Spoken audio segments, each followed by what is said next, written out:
എന്ന് പറയുന്ന പാർട്ടി ഒരു മത പാർട്ടിയാണോ എന്ന് ചോദിച്ചപ്പോൾ അല്ല, അവര് ജനാധിപത്യ പാർട്ടിയാണ്, അവര് സെക്യുലറിസം ആണ് അവരുടെ മുൻതൂക്കം എന്നൊക്കെ പറഞ്ഞു.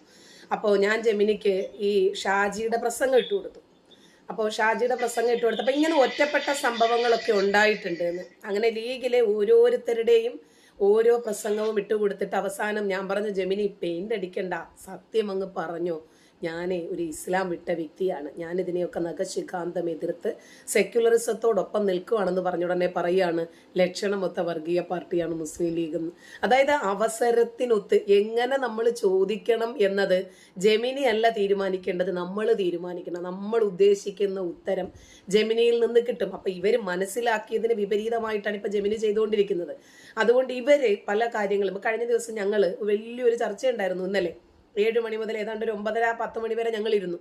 അപ്പോൾ ഏറ്റവും കൂടുതൽ ഭീകരാക്രമണം ബാധിച്ച ഒരു രാജ്യം ഇന്ത്യയാണ്. അതുകൊണ്ടാണ് ഏറ്റവും കൂടുതൽ തീവ്രവാദത്തിനും ഭീകരവാദത്തിനും എതിരെ അമേരിക്കയോടും ഇസ്രായേലിനോടും മറ്റ് യൂറോപ്യൻ രാജ്യങ്ങളോടും ഒക്കെ ഇന്ത്യ യോജിച്ച് നിൽക്കുന്നത് എന്ന് പറഞ്ഞു. അങ്ങനെ സംസാരിക്കാൻ ആരും വരുന്നില്ല. വരാത്ത കാരണം എന്താ? ഇതാണ് കാരണം ഇന്ത്യ തീവ്രവാദികളാൽ ആക്രമിക്കപ്പെട്ടിട്ടുണ്ടോ എന്ന് ചോദിക്കുമ്പോഴേക്കും ഒരു പരമ്പരയാണ് ജെമിനി എടുത്തു കൊടുക്കുന്നത്. അതുകൊണ്ട് ഇപ്പൊ ജെമിനിയോട് ഇവർക്ക് വല്ലാത്ത കലിപ്പാണ്, രക്ഷയില്ല. അപ്പോൾ നാസർ സാഹിബ്, ഇപ്പൊ ഞങ്ങളിവിടെ സംസാരിച്ചുകൊണ്ടിരുന്ന വിഷയം ഇതാണ്. ഏറ്റവും കൂടുതൽ മുസ്ലിം തലമുറ, യുവതലമുറ ഈ ഇസ്ലാം ഉപേക്ഷിക്കുന്നു. ഒന്നാമത്തെ കാര്യം ഇവർ മനസ്സിലാക്കുന്നു ഇതൊരു കൾട്ടാണ്. 1. 2, നമ്മുടെ ഈ പ്രായോഗിക വ്യക്തി ജീവിതത്തിൽ, സാമൂഹിക ദാമ്പത്യ ജീവിതത്തിൽ ഈ ഇസ്ലാം എന്ന മതത്തിന് ഒരു ഇൻഫ്ലുവൻസും ചെലുത്താൻ കഴിഞ്ഞിട്ടില്ല എന്ന് മാത്രമല്ല, സ്ത്രീകളെ അടക്കി ഭരിക്കുകയും അടിമയാക്കുകയും പേറിയന്ത്രമാക്കുകയും ചെയ്യുന്നതാണ് ഇസ്ലാം. ഒരു പെണ്ണിന് മര്യാദയ്ക്കൊന്നും ഒരുങ്ങാൻ പറ്റില്ല, ഒന്ന് പെർഫ്യൂം അടിക്കാൻ പറ്റില്ല, ഒന്ന് ചിരിക്കാൻ പറ്റില്ല, ഒന്ന് സ്വതന്ത്രമായി യാത്ര ചെയ്യാൻ പറ്റില്ല, വിദ്യാഭ്യാസം പറ്റില്ല, ജോലി പറ്റില്ല, അങ്ങനെ എല്ലാത്തിനും വിലങ്ങ് തടിയാണ് എന്ന് മനസ്സിലാക്കി ഇസ്ലാം ഉപേക്ഷിക്കും യുവതലമുറ. നമ്മുടെ അലിയാർ കാസിമി പറഞ്ഞത് 10,000 കണക്കിന് യുവാക്കൾ ഇസ്ലാം വിട്ടിട്ടുണ്ടെന്ന് അദ്ദേഹത്തിന് അറിയാമെന്ന്. അപ്പൊ ഞാൻ പറഞ്ഞു, അവര് 10,000 പറയണമെങ്കിൽ അത് 10 ലക്ഷമായിരിക്കും, ലക്ഷത്തിന് പുറത്തു പോയിട്ടുണ്ട് എന്ന്. അതിനെക്കുറിച്ച് നാസർ സാഹിബിന്റെ അഭിപ്രായം ഒന്ന് പറയൂ.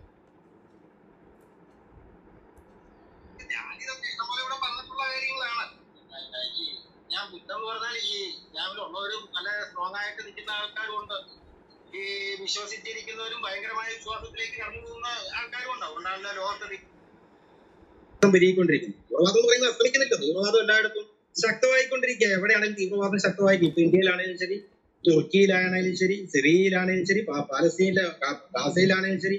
ഗാസയെ നശിപ്പിച്ച് നാരായണക്കല്ല് പിടിപ്പിച്ചിട്ട് അവിടുത്തെ ഹമാസുകാർ ഒതുങ്ങിയിട്ടുണ്ടോ? ഇല്ല. ഇറാനെ നശിപ്പിച്ച് ഇറാനിലെ തീവ്രവാദം ഒതുങ്ങുന്നുണ്ടോ? അവര് ഇപ്പോഴും ഹിസ്ബുള്ളയ്ക്കും ഹമാസിനും ഒക്കെ ചെല്ലും ചെലവും, ഹൂതികൾക്കും ഒക്കെ ചെല്ലും ചെലവും കൊടുത്തുകൊണ്ട് തന്നെ ഇരിക്കുകയാണ് ഇറാനില്. അപ്പൊ അവര് വിശ്വസിച്ചിരിക്കുന്നത് ശക്തമായിട്ട് തന്നെ അതിൽ പിടിക്കുന്നുണ്ട്. പിന്നെ എന്താണ് ഞാൻ ഒന്ന് പറഞ്ഞു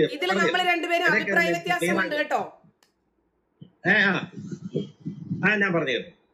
അപ്പൊ ഈ പുതിയ, അതായത് ഇന്റർനെറ്റ് ഒക്കെ സജീവമായതോടെ, സോഷ്യൽ മീഡിയ ഒക്കെ സജീവമായതോടെ ഈ പുതിയ ആൾക്കാർക്ക് ശരിക്കും ഇസ്ലാമിനെ പറ്റി പഠിക്കാൻ സാധിച്ചു എന്നുള്ളത് സത്യമാണ്. അങ്ങനെ ഒരുപാട് പേര് ഇപ്പൊ ഇസ്ലാമിനെ കൈയൊഴിയുന്നുണ്ട്. പക്ഷെ ഇസ്ലാമിലുള്ള ആൾക്കാര്, അതായത് ഈ തീവ്രവാദ ശക്തികൾ ഇപ്പോഴും സജീവമാണ്, എല്ലായിടത്തും സജീവം തന്നെയാണ്. പക്ഷെ അതിന്റെ വേരുകളെ ഇന്ത്യ പോലുള്ള രാജ്യങ്ങൾ, ഇസ്രായേൽ പോലുള്ള രാജ്യങ്ങൾ അത് മുറിച്ചുകൊണ്ടിരിക്കുന്നുണ്ട്. അത് മറ്റൊരു സത്യം. പക്ഷെ എന്നാലും അവര് അത് ഉപേക്ഷിക്കാൻ, ഇപ്പൊ ഹമാസൊക്കെ ആയുധം ഉപേക്ഷിച്ചോ? ആയുധം താഴെ വയ്ക്കുന്നില്ല, അവരതിൽ തന്നെ പിടിച്ചിരിക്കുകയാണ്. അപ്പൊ ആ രീതിയിലേക്ക് ആൾക്കാരെ അവർ കൊണ്ടുപോകാനും ശ്രമിക്കുന്നുണ്ട്. എങ്ങനെയാണ് ഈ മതം ചക്കരയാണ്, തേനാണ്, പാലാണ്, മറിച്ചാണെന്ന് പറഞ്ഞ് കൊണ്ടുപോയിക്കൊണ്ടിരിക്കുകയാണ്. അതിനെ തടയിടുക എന്ന് പറയുന്നത് പിന്നെ ഈ പുതുതലമുറ, ഇനിയിപ്പോ ഈ വരുന്ന ഇസ്ലാം പഠിച്ചു വരുന്നവർ അവരുടെ വീടുകളിലെ മാതാപിതാക്കൾക്കും മറ്റുള്ളവർക്കും അത് പറഞ്ഞു കൊടുക്കണം. ഇതാണ് ഇസ്ലാം. ഇസ്ലാം എന്ന് പറയുന്നത് നിങ്ങൾ ഉദ്ദേശിക്കുന്ന സാധനമല്ല, ഈ ഇസ്ലാം എന്ന് പറയുന്നത് ഇങ്ങനെയാണ്. അത് അവര് പറഞ്ഞ് അവരുടെ മാതാപിതാക്കളെ, അവരുടെ സഹോദരന്മാരെ ഉത്ബോധിപ്പിക്കണം. അല്ല പിന്നെ കുറച്ച് ഇസ്ലാം വിമർശിച്ചപ്പോ എന്നെ പോലുള്ള കുറെ ഇസ്ലാം വിമർശകർ പറയുന്ന ഒരുപാട് പേര് കേൾക്കുന്നുണ്ട്. പക്ഷെ ആ കേൾക്കുന്നവര് മറ്റുള്ളവരിലേക്ക് എത്തിക്കുകയാണ് ചെയ്യേണ്ടത്. ഇപ്പൊ ഈ ക്ലബ് ഹൗസിൽ കുറെ 10, 50, 60 പേര് വന്നിരുന്ന കേട്ടേച്ച് അവര് ഒരു ചെവി കൂടെ കേട്ടേച്ച് മറു ചെവി കൂടെ കളഞ്ഞിട്ട് കാര്യമില്ല. അവരത് എത്തിക്കേണ്ടവരിലേക്ക് എത്തിക്കണം. എന്നാൽ മാത്രമേ ഇതിൽ നിന്നും ഒരു മോചനം സാധിക്കും. ഇപ്പൊ തന്നെ ഏത് പള്ളിയിൽ ചെന്നാലും ജുമായ്ക്കൊക്കെ നല്ല തിരക്കുണ്ട്. ഞാനിപ്പോ ഈ കഴിഞ്ഞ ദിവസം കോട്ടയം ജില്ലയിലെ ഒരു പള്ളിയിൽ നല്ല തിരക്കാണ്. ജുമാ സമയത്ത് ഇല്ലെന്ന് നല്ല തിരക്കിന് ഇഷ്ടം പോലെ ആൾക്കാർ ഇരിക്കുകയാണ്. പക്ഷെ ഇത് എന്തുകൊണ്ടാ തിരക്കൊരു പകുതിയാക്കാൻ പറ്റുന്നത്? ഞാനൊരു 10 കൊല്ലം മുമ്പ് ആ പള്ളിയിൽ ചെന്നപ്പോഴും ഇതേപോലെ തന്നെ തിരക്കുണ്ട്. ഇപ്പോഴും ആ പള്ളിയിൽ ആ തിരക്കനുഭവിക്കുകയാണ്. പക്ഷെ ഈ പിന്നെ ജനങ്ങൾ വർദ്ധിക്കും തോറും ഇതിൽ നിന്നും ആൾക്കാർ പൊഴിയുന്നു എന്നൊക്കെ നമ്മൾ പറയുന്നുണ്ടെങ്കിൽ ഇവരുടെ പള്ളിയിലൊക്കെ ഇപ്പോഴും ആ തിരക്കുണ്ട്. അതുകൊണ്ട് തന്നെയാണ് ഇവർ ഇപ്പോഴും ഈ മതപണ്ഡിതന്മാർ ഈ മതപ്രഭാഷകർ കാശുണ്ടായിക്കൊണ്ട് നടക്കുന്നത്. എങ്ങനെയാണ് ഈ അലിയാർ കാസിമിയെ പോലുള്ള അല്ലെങ്കിൽ നൗഷാദ് ബാക്കവിയെ പോലുള്ള കബീർ ബാക്കവിയെ പോലുള്ള ഈ ഇസ്ലാമിക പ്രഭാഷകർ കാശുണ്ടായി. ഇത് കേൾക്കാൻ ആളുള്ളത് കൊണ്ടാണ്, ഇവരെ കൊണ്ട് ഈ പ്രസംഗിപ്പിക്കാൻ ആളുള്ളത് കൊണ്ടാണ്. അല്ലെങ്കിൽ ഇവരൊക്കെ കാശുണ്ടാക്കുവോ? അല്ലെങ്കിൽ ഇവരൊക്കെ ഇപ്പോഴും വീട്ടിൽ പോയി ഇരിക്കേണ്ട ഗതികേട് വരില്ല. ഇപ്പൊ വീട്ടിൽ പോയി ഇരിക്കുന്നില്ല. ഇവർക്കൊക്കെ പ്രസംഗമുണ്ട്. പാലക്കാട് ഭാഗത്തേക്കൊക്കെ ചെന്ന് പാതിരാവാകുകൾ, മലപ്പുറം ഭാഗത്തേക്ക് ഇഷ്ടംപോലെ പാതിരാവാകുകൾ നടക്കുന്നുണ്ട്. ഇപ്പോഴും ഈ സമതാനി എന്ന് പറയുന്നത് പ്രസംഗിക്കുന്നുണ്ട്. നല്ല ലക്ഷക്കണക്കിന് കാശ് മേടിച്ചാൽ പ്രസംഗിക്കുന്നത്. അപ്പൊ എന്തുകൊണ്ടാണ് ഇതൊക്കെ ഒതുങ്ങുന്നത്? ഇത് കേൾക്കേണ്ടവർ മറ്റുള്ളവരിലേക്ക് ഇത് എത്തിക്കണം. എത്തിച്ചു മാത്രമേ ഇത് നടക്കുള്ളൂ. ഇപ്പൊ ഈ തലമുറയിൽ നിന്ന് ഒരു അടുത്ത തലമുറയിലേക്കൊക്കെ വന്ന് വരും തലമുറകളിലൂടെ ഇതില്ലാതാകുള്ളൂ. അല്ല ഒറ്റയടിക്കും ഈ സാധനം ഇല്ലാതാകുകയല്ല. അതിന് ശരിക്കും സർക്കാരിന്റെ ഭാഗത്ത് നിന്ന് സമ്മർദ്ദം വേണം. നിയമപരമായ രീതികൾ ഇപ്പൊ സുവേന്ദു അധികാരി ബംഗാളിലൊക്കെ ചെയ്യുന്ന പോലെ ചെയ്യണം. അതായത് ഈ പിന്നെ മദ്രസകൾക്കൊക്കെ ഇപ്പൊ പൂട്ടിട്ടുകൊണ്ടിരിക്കുകയാണ്. യോഗി ആദിത്യനാഥ് ചെയ്യുന്നത്, ഹിമന്ത് ബിശ്വ ശർമ്മ ചെയ്യുന്നത്, BJP മുഖ്യമന്ത്രിമാർ ചെയ്യുന്നത്. മദ്രസകൾക്കൊക്കെ താഴിടുന്നു. മദ്രസകളിൽ വന്ദേ മാതരം ചൊല്ലണം. ഇപ്പൊ ഈ മുസ്ലിം ലീഗിന്റെ സത്യപ്രതിജ്ഞയിൽ തന്നെ നമ്മള് ഒരു കാര്യം കണ്ടു. ആ വന്ദേ മാതരം ചൊല്ലി പൂർണ്ണമായിട്ടും വന്ദേ മാതരം ചൊല്ലി പിന്നെ ലീഗ് മന്ത്രിമാർ എഴുന്നേറ്റ് നിൽക്കുകയാണ്. അറ്റൻഷൻ ആയിട്ട് നിന്നു. ഇത്രയും കാലം ബ്രിട്ടീഷുകാർ കൊണ്ടുവന്നാണ് വന്ദേ മാതരം. ഇത് രാജ്യവിരുദ്ധമാണ്, ഇത് മുസ്ലിങ്ങൾക്ക് വിരുദ്ധമാണ്, ഏകദൈവ സിദ്ധാന്തത്തിനെതിരാണ് എന്നൊക്കെ പറഞ്ഞവരാണ് ആ വന്ദേ മാതരം ചൊല്ലി ഇപ്പൊ അറ്റൻഷൻ ആയിട്ട് നിന്ന്. ഇത്രയും കാലം ലീഗുകാർ അള്ളാഹുവിന്റെ നാമത്തിലാണ് സത്യപ്രതിജ്ഞ ചെയ്ത് ഇപ്പൊ ദൈവനാമത്തിലേക്ക് സത്യപ്രതിജ്ഞയെ മാറ്റി. അള്ളാഹു എന്ന് മാറ്റിച്ച് ദൈവം എന്നാക്കി. മനസ്സിലായോ? അപ്പൊ ഇതൊക്കെ ഒരുപാട് മാറ്റങ്ങൾ. ഈ മാറ്റങ്ങൾക്ക് പിന്നെ രൂപം കൊടുത്ത ഈ സോഷ്യൽ മീഡിയ ഇൻഫ്ലുവൻസ് തന്നെയാണ്. ക്ലബ് ഹൗസ് പോലുള്ള, ഫേസ്ബുക്ക് പോലുള്ള പ്ലാറ്റ്ഫോമുകളാണ്. അവിടെയൊക്കെ വന്ന് ഇസ്ലാം വിമർശകര്, എക്സ് മുസ്ലിമീങ്ങള്, ഇപ്പൊ അപ്പോളയിസ്റ്റുകളെ, ക്രിസ്ത്യൻ അപ്പോളയിസ്റ്റുകൾക്ക് ശരിക്കും ഇസ്ലാം പഠിച്ചു, ശരിക്കും ഖുർആൻ പഠിച്ചു. ഇപ്പം ഈ ഇവിടെ വന്ന വാര്യരും ജന്റിലും ഒക്കെ എന്ത് മനോഹരമായിട്ടാണ് ഖുർആനെ അർത്ഥസമ്പുഷ്ടമായിട്ട് ഓരോ കാര്യങ്ങൾ പറയുന്നത്. കഴിഞ്ഞോടെ ജന്റി ആ സൂപ്പർമാൻ എന്ന് പറഞ്ഞ സൂപ്പർമാൻ എന്താ അവന്റെ പേര്, നജീബ്, എന്താ അവന്റെ പേര് ഞാൻ ഓർക്കുന്നില്ല, അവനുമായിട്ടാണ് സംവദിക്കുന്നത്. എന്ത് ക്ലിയർ ആയിട്ടാണ് ജന്റിൽ ഓരോ കാര്യങ്ങൾ എടുത്തു പറയുന്നത്. ഞാൻ തന്നെ അത്ഭുതപ്പെട്ടു പോയി ജന്റിലിന്റെ പിന്നെ അറിവ് കണ്ടിട്ട് ഞാൻ തന്നെ അത്ഭുതപ്പെട്ടു. നല്ല ക്ലിയർ ആയിട്ടാണ് ജന്റിൽ ഓരോ കാര്യങ്ങൾ പറയുന്നത്. അപ്പൊ ഇതൊക്കെ ഈ മറ്റുള്ളവർ ഇത് മനസ്സിലാക്കി, ക്രിസ്ത്യൻ അപ്പോളജിസ്റ്റുകളെ പോലെ എല്ലാവരും ഇത് മനസ്സിലാക്കി വരുന്നു. അപ്പൊ ഒരു സോഷ്യൽ മീഡിയ ഇൻഫ്ലുവൻസ് വന്നുകൊണ്ടാണ് ലീഗ് ഒരു മതേതര പാതയിലേക്ക് ഇപ്പൊ വരുന്നത്. അതായത് ഈ വന്ദേമാതരത്തിന് അറ്റൻഷൻ ആയിട്ട് ഇപ്പം സുവേന്ദു അധികാരി മദ്രസയിലെല്ലാം വന്ദേമാതരം ചൊല്ലണമെന്നാണ് പറഞ്ഞിരിക്കുന്നത്. യോഗി ആദിത്യനാഥ് മദ്രസകളിൽ വന്ദേമാതരം ചൊല്ലണമെന്ന് പറയുന്നു. മദ്രസ ബോർഡുകൾ പിരിച്ചുവിടുന്നു. അതൊക്കെ ഗവൺമെന്റ് നിരീക്ഷണത്തിലാക്കുന്നു. ഇങ്ങനെ നിയമപരമായിട്ടും നീങ്ങണം. നിയമപരമായിട്ട് ഒരു വശത്തൂടെ നീങ്ങി ഒരു വശത്തൂടെ ഈ മതത്തെ പഠിപ്പിക്കുകയും ചെയ്യുമ്പോഴാണ് ഈ മതത്തിൽ നിന്നും ആൾക്കാരെ പൊടിച്ചുവിടാൻ പറ്റുള്ളൂ. അല്ലാതെ ഇപ്പൊ കേരള നിയമസഭ എന്ന് പറഞ്ഞാൽ UDF വന്നാലും LDF വന്നാലും കിടക്കാം. എല്ലാ ജിഹാദികളുടെ ആസനം താങ്ങിയതാണ്. ജിഹാദികൾ പറയും. ഇപ്പൊ ഈ UDF മന്ത്രിസഭ വന്നിരിക്കുന്ന മുസ്ലിം ലീഗ് പറയുന്ന പോലെ മുമ്പോട്ട് പോകുള്ളൂ. മുസ്ലിം അവർക്ക് തന്നെ വിദ്യാഭ്യാസം കൊടുത്തിരിക്കുന്നത്. മുസ്ലിം ഷായിജി എന്ന് പറയുന്ന KM ഷാജി, അവനെന്താണ് മതമാണ് എന്ന് പറഞ്ഞവനാണ്. എല്ലാം മതം തന്നെയാണെന്ന് പറഞ്ഞവനാണ്. അവനാ പിന്നെ ഒന്നാം തരം ഒരു വകുപ്പും കൊടുത്ത് മന്ത്രിയാക്കിയിരിക്കുന്നത്. അപ്പൊ ഈ UDF മന്ത്രിസഭ എന്താണ് ഇതിൽ നിന്നൊക്കെ അർത്ഥമാക്കുന്നത്? ഈ മുസ്ലിം ലീഗ് എന്ത് പറയുന്നു അതിന്റെ ചൊൽപ്പടിക്ക് നിൽക്കും. അത് പറയുന്ന പോലെ LDF വന്നാലും ഇത് തന്നെയാണ് അവസ്ഥ. ഈ അവസ്ഥയ്ക്കൊക്കെ മാറ്റം വരണമെങ്കിൽ ഇവരെ ശരിക്കും ഇതിൽ നിന്നും ആൾക്കാരെ പിന്തിരിപ്പിക്കുക. ഇപ്പൊ ഈ സോഷ്യൽ മീഡിയ ഇൻഫ്ലുവൻസിലൂടെ ഈ എക്സ് മുസ്ലിങ്ങളെ പോലുള്ളവരൊക്കെ പഠിച്ച് ഈ ക്രിസ്ത്യൻ അപ്പോളജിസ്റ്റുകളൊക്കെ പറയുന്നുണ്ട്. ഒരുപാട് പേര് മാറിക്കൊണ്ടിരിക്കുക. അതനുസരിച്ച് മാറ്റങ്ങൾ വരുന്നുണ്ട്. പക്ഷെ നിയമപരമായിട്ട് ചെയ്യണം, ഭരണ സംവിധാനങ്ങളും ചെയ്യണം. എന്നാൽ മാത്രമേ ഇതിനൊരു മാറ്റം വരുള്ളൂ. അല്ല നമ്മൾ കുറച്ച് ഇസ്ലാമിക വിമർശകരെ പറഞ്ഞതുകൊണ്ട് മാത്രം മാറ്റം വരികയല്ല. മാറണമെങ്കിൽ നിയമപരമായിട്ട് നീങ്ങണം. ഇപ്പൊ സുവേന്ദു അധികാരിയൊക്കെ ബംഗാളിലൊക്കെ ശരിക്കും ഇത് ചെയ്യുന്നുണ്ട്. അതുപോലെ തന്നെ അവിടെ ഈ ഹിന്ദിക്കാരൊക്കെ ശരിക്കും ഇസ്ലാം പഠിച്ച് ഇസ്ലാമിനെ വിമർശിക്കുന്നുണ്ട്. ക്ലബ് ഹൗസുകളുണ്ട്. ഇപ്പൊ ഈ ഇസ്ലാം വിമർശന ഹിന്ദിക്കാരുടെ ക്ലബ് ഹൗസിലൊക്കെ ഞാൻ കയറാറുണ്ട്. ശരിക്കും അവർ ഹിന്ദിക്കാർക്ക് നല്ല രീതിയിൽ പറഞ്ഞു കൊടുക്കുന്നുണ്ട്. പിന്നെ ഒരു UP-യിലെ ഒരു പെങ്കൊച്ചിന്റെ കുറച്ച് ദിവസങ്ങൾക്ക് മുമ്പ് ഞാൻ ക്ലബ് ഹൗസിൽ ഒരു പ്രഭാഷണം നല്ല ക്ലിയർ ആയിട്ടാണ് പറഞ്ഞു കൊടുക്കുന്നത് ഖുർആനെ പറ്റിയൊക്കെ. അവരൊക്കെ ശരിക്കും ശക്തമായിട്ട് പറഞ്ഞു കൊടുക്കുകയാണ്. അപ്പൊ അവിടെ ഈ ഭരണ സംവിധാനങ്ങളും കൂടെ ഉണർന്ന് പ്രവർത്തിക്കുന്നുണ്ട്. ശരിക്കും ഇവിടെ മാറ്റം വരികയാണ്. ഇപ്പൊ നോർത്ത് ഇന്ത്യയിൽ ഒരു ജിഹാദികളുടെ ഒരു കളികളും നടക്കുകയല്ല. ഈ തമിഴ്നാടും ആന്ധ്രയും വിട്ടു കഴിഞ്ഞാൽ ഒരു കളികളും ജിഹാദികളുടെ നടക്കുന്നില്ല. ഒരു പരിപാടിയും നടക്കുകയല്ല. കാരണം എന്താണ്?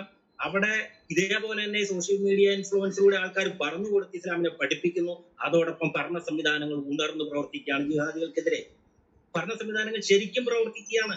അതുകൊണ്ടാണ് അവിടെ നോർത്ത് ഇന്ത്യയിൽ ഒരു കളികളും ജിഹാദികളുടെ നടക്കാത്തത്. അപ്പൊ ഈ കഴിഞ്ഞ ദിവസം അടുക്കൂട്ടി ചർച്ച, നമ്മുടെ മീഡിയ വണ്ണിൽ ഒരു അടുക്കൂട്ടി ചർച്ച കണ്ടു. അടുക്കൂട്ടി ചർച്ച ദാവൂദും അജിംസും പിന്നെ വേറൊരിടത്തും കൂടെ ഇരുന്ന് സംസാരിക്കുകയാണ്. നോർത്ത് ഇന്ത്യയിൽ പിന്നെ മുസ്ലിമീങ്ങളുടെ, അതായത് നമ്മുടെ ഒരു വിശ്വാസത്തിനൊന്നും ഒരു രക്ഷയില്ല. അവിടെ ഒന്നും പറയാൻ പറ്റില്ല. അള്ളാഹു അക്ബർ പോലും പറയാൻ പറ്റുന്നില്ല. ഒരു ബാങ്കിലൂടെ മൈക്കിലൂടെ ബാങ്ക് വിളിക്കാൻ പറ്റുന്നില്ല. ബലിപ്പെരുന്നാളിന് പിന്നെ പോത്തിനെ ഇറക്കാൻ പറ്റുന്നില്ല. ശരിക്കും ഒരു കിടന്ന് കരയുകയാണ്. മനസ്സിലായോ? എന്നിട്ട് അവര് പറയും ഇതൊക്കെ കേരളത്തിലേക്ക് അവര് ചൂണ്ടിക്കാണിച്ചിട്ട് കേരളത്തിലെ പോലെ പിന്നെ എന്താണ് ഈ പിന്നെ വിദ്യാഭ്യാസമുള്ളവർ അവിടെ ഇല്ലാത്തതുകൊണ്ടാണ്, അല്ലെങ്കിൽ ഭരണവർഗം സ്ട്രോങ് അല്ലാത്തതുകൊണ്ട്. എങ്ങനെ സ്ട്രോങ് അല്ല? ജിഹാദികളുടെ ആസനം നടക്കുന്നില്ല. കേരളത്തിലെ പോലെ ഭരണവർഗം ജിഹാദികളുടെ ആസനം അവിടെ നടക്കുന്നില്ല. മറിച്ച് ജിഹാദികൾക്ക് പൂട്ടിത്തുകൊണ്ടിരിക്കുന്നു. അതാണ് അവരെ കരയിപ്പിക്കുന്ന, മീഡിയ വണ്ണിലെ അടുപ്പൂട്ടി ചർച്ചക്കാരെ കരയിപ്പിക്കുന്നത്. അതാണ് ഞാൻ പറഞ്ഞത്. ആന്ധ്ര വിട്ട് കഴിഞ്ഞ് ഒരു കളിയും നടക്കില്ല, കർണാടകയിലും കളികൾ നടക്കില്ല. കർണാടക മുതൽ കാശ്മീർ വരെ ജിഹാദികളുടെ ഒരു പരിപാടിയും നടക്കുന്നില്ല. ഈ നടക്കുന്ന മുഴുവൻ ഈ കേരളത്തിലും തമിഴ്നാട്ടിലും ആന്ധ്രയിലുമാണ് നടന്നുകൊണ്ടിരിക്കുന്നത്. കാരണം എന്താണ്? ഈ ഭരണവർഗം ഈ ജിഹാദികളുടെ ആസനം താങ്ങുന്നതുകൊണ്ടാണ്. മുസ്ലിം ലീഗ് പോലുള്ള പിന്നെ ജിഹാദി പാർട്ടികൾക്ക് സ്വാധീനമുള്ളതുകൊണ്ടാണ് മന്ത്രിസഭയിൽ. അപ്പൊ അതിനൊക്കെ ഒരു പിന്നെ ശമനം വരണമെങ്കിൽ ശരിക്കും ജിഹാദി വിരുദ്ധ പാർട്ടികളും ജിഹാദി വിരുദ്ധ പ്രസ്ഥാനങ്ങളും ഇവിടെ ഉണർന്നു വരണം. അതിന്റെ ഒരു വശത്തൂടെ ഇസ്ലാമിക എക്സ് മുസ്ലിങ്ങളും അതുപോലെ ഈ അച്ചുമനെ പോലെ ക്രൈസ്തവ അപ്പോളജിസ്റ്റുകളും എല്ലാം എടുക്കുന്ന ഈ പിന്നെ എഫർട്ടും പിന്നെ ഫലം കാണും. പക്ഷെ എങ്ങനെയായാലും ഒരു 2-3 തലമുറകൾക്കപ്പുറം നമുക്ക് ശരിക്കും ഒരു ഇസ്ലാം വിമുക്തമായ ഒരു ഇന്ത്യയെ കാണാൻ സാധിക്കുമെന്ന് തന്നെയാണ് എന്റെ വിശ്വാസം. നമസ്കാരം, രണ്ടുപേർക്കും നമസ്കാരം. എനിക്കൊരു വാക്ക് പറയാനുള്ളത്, കഴിഞ്ഞ ദിവസം ഒരു റൂം ഇട്ടു. വേറെ ആരും അല്ല, മുസാഫർ റൂം ഇട്ടത്. അതിലിങ്ങനെയാ കൊടുത്തിരിക്കുന്നത്. ഇപ്പം നാസർ കൂട്ടുകാരൻ പറഞ്ഞതൊക്കെ തെറ്റായിട്ടാ വരുന്നത്. നാസർ കൂട്ടുകാരൻ പറഞ്ഞ് അപ്പോളജിസ്റ്റുകളൊക്കെ പഠിച്ചിട്ടുണ്ടെന്ന് പറഞ്ഞു. അപ്പൊ അവര് റൂം ഇട്ടിരിക്കുന്നത്, ഇസ്ലാമിനോട് തോറ്റ അപ്പോളകൾ യുക്തിവാദികളെ അഭയം തേടുന്നു.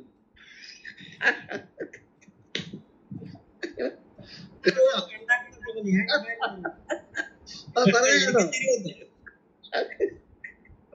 ഓക്കെ.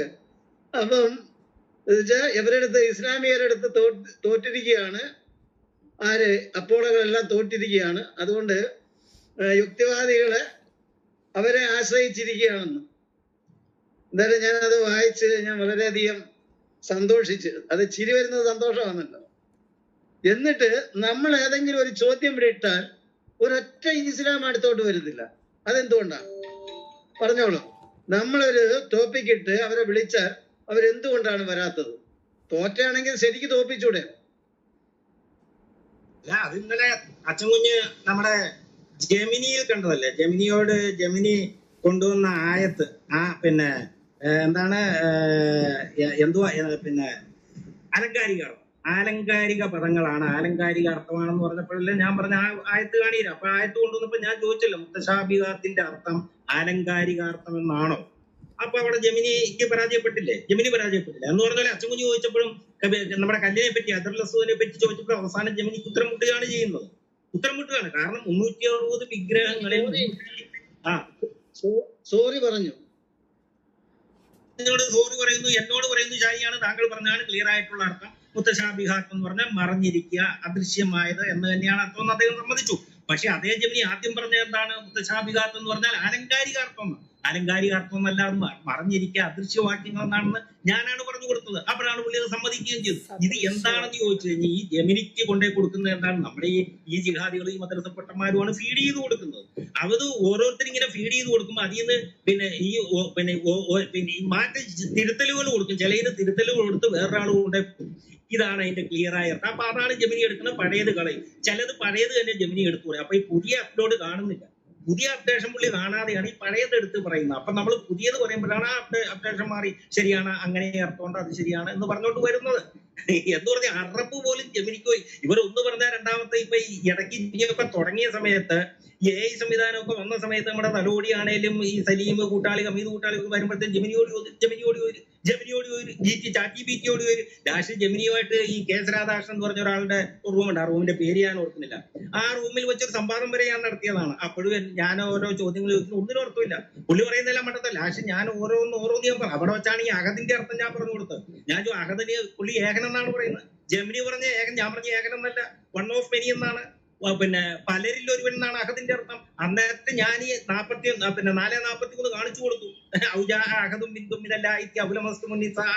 അവിടെ പറഞ്ഞിരിക്കുന്ന ആരെങ്കിലും ഒന്നെന്ന, ആരെങ്കിലും ഒരാളെന്നാണ്. അവിടെ മെനി എന്ന് പറയുന്ന വൺ ഓഫ് മെനി എന്നാണ് അഹദിന്റെ അർത്ഥം വന്നിരിക്കുന്നത്. എന്നാൽ ഖുൽ ഹുവല്ലാഹു സൂറത്തുൽ ഇഖ്ലാസിൽ ഈ അഹദിന്റെ അർത്ഥം കൊണ്ടുപോയി കൊടുത്തിരിക്കുന്നത് ഏകൻ എന്നാണ്. അപ്പൊ ഞാൻ പറഞ്ഞു ഏകൻ എന്നല്ല, പലരിൽ ഒരുവൻ എന്നാണ്. പലയിടങ്ങളിൽ ഖുർആനിൽ പലരിൽ ഒരുവൻ എന്ന രീതിയിൽ അഹദ് കൊടുത്തിട്ടുണ്ട്.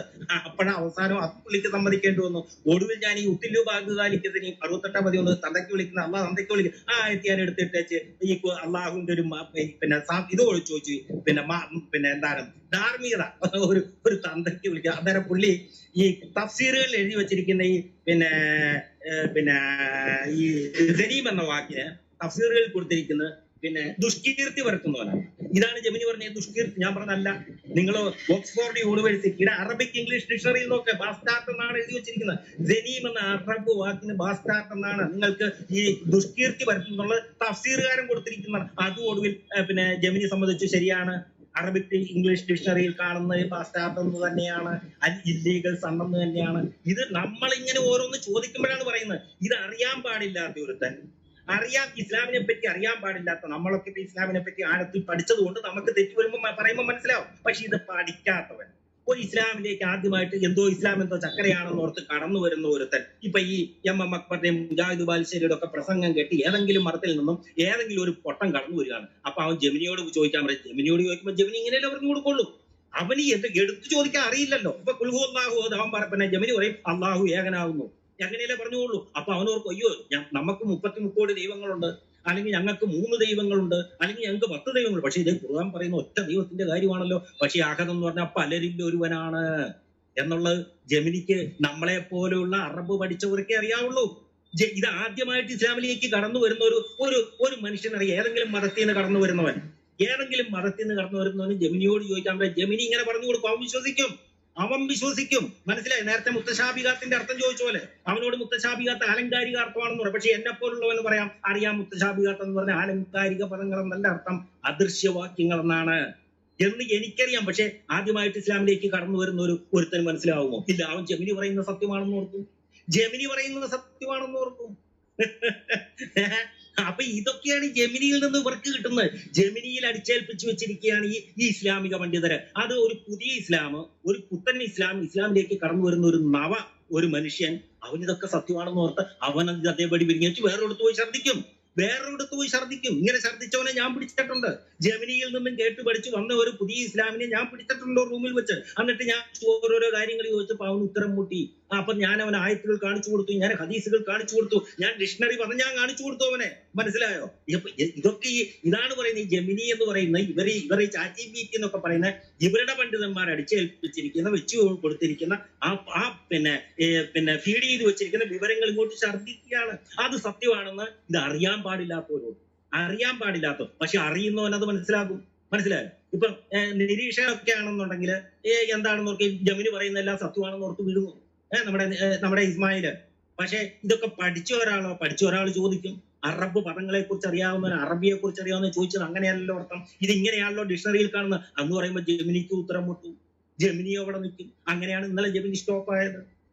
ഞാൻ പറഞ്ഞു വന്നത് ഈ ജെമിനിയും ChatGPT-യും ഒക്കെ ഒരു പുതിയൊരു ഇസ്ലാമിനെ പറ്റി അറിയാൻ പാടില്ലാതെ, അറബ് ഭാഷയെ പറ്റി അറിയാൻ പാടില്ലാതെ, ഖുർആനെ പറ്റി അറിയാൻ പാടില്ലാതെ ഈ MM അക്ബറോ സാക്കിർ നായിക്കോ ഈ ഇവരുടെ അലിയാർ കാസിമി പോലുള്ള ഇസ്ലാമിക പണ്ഡിതരോ ഒക്കെ പറയുന്ന പ്രഭാഷണങ്ങൾ കേട്ട് അവരുടെ CD-കൾ കേട്ട് ഇത് സത്യമാണ് എന്തോ സംഭവമാണെന്ന് ഓർത്ത് കടന്നു വരുന്നവനെ കബളിപ്പിക്കാൻ ഈ ജെമിനിക്കും ChatGPT-ക്കും ഒക്കെ പറ്റും. പക്ഷേ ഇസ്ലാമിനെ പഠിച്ചവൻ, ഖുർആൻ പഠിച്ചവൻ, അറബി അറിയാവുന്നവൻ അവനെ പറ്റിക്കാൻ ഈ ChatGPT-ക്കോ ഈ ജെമിനിക്കോ ഒന്നും സാധിക്കുകയുമില്ല. അതാണ് ഇന്നലെ അച്ഛൻകുഞ്ഞ് ഈ ജെമിനിയിൽ നമുക്കൊക്കെ തെളിവായി വന്നത്.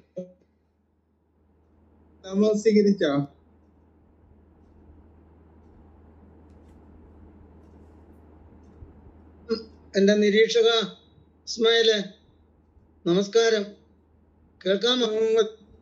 കേൾക്ക പറയൂ. നമുക്ക് രണ്ടുപേരുണ്ട്, നിങ്ങൾക്ക് ചോദിക്കാം. അതല്ല മറ്റേ നിങ്ങൾ ഇപ്പൊ ചോദിച്ചാൽ ശരിയായ ഉത്തരം അറബ് വായിച്ച് നിങ്ങളെ കേൾപ്പിക്കും. എന്ത് പറയുന്നു? അതല്ലെങ്കിൽ കണ്ടുപിടിക്കാൻ പകരെടുക്കും. എനിക്ക് ഇപ്പോഴേ നല്ല സന്തോഷമാണ്, കേൾക്കട്ടെ. എനിക്ക് ആദ്യം അറിയാണ്ട് ജെമിനിയും GPT ഒക്കെ ഇസ്ലാം മതം സ്വീകരിച്ചോ? അല്ല, അങ്ങനെ അവര് അപ്പൊ നാസർ പറഞ്ഞ കേട്ടതൊന്നും അവരൊക്കെ ഇസ്ലാം മതം സ്വീകരിച്ച അമ്മ അക്ബറിന്റെ അവരൊക്കെ പ്രഭാഷണം കേട്ടിട്ട് അത് ശരിയാ. അപ്പൊ അത്രയും ശക്തമാണ് ഇസ്ലാമിന്റെ അടിത്തറ. ഭയങ്കര ശക്തമാണ്. അത് പൊളിഞ്ഞു വീഴാതിരുന്നത് മണലിനകത്താണ് അത് ശക്തി കൊണ്ട് വെച്ചിരിക്കുന്നത്, അടിസ്ഥാനം ഇട്ടിരിക്കുന്നത്. നല്ലൊരു സുനാമി വന്നാൽ പിന്നെ പൊടി കാണത്തില്ല. അങ്ങനെയാണല്ലോ ഇപ്പൊ സുനാമി ഓരോ സ്ഥലത്ത് അടിക്കുന്നത്.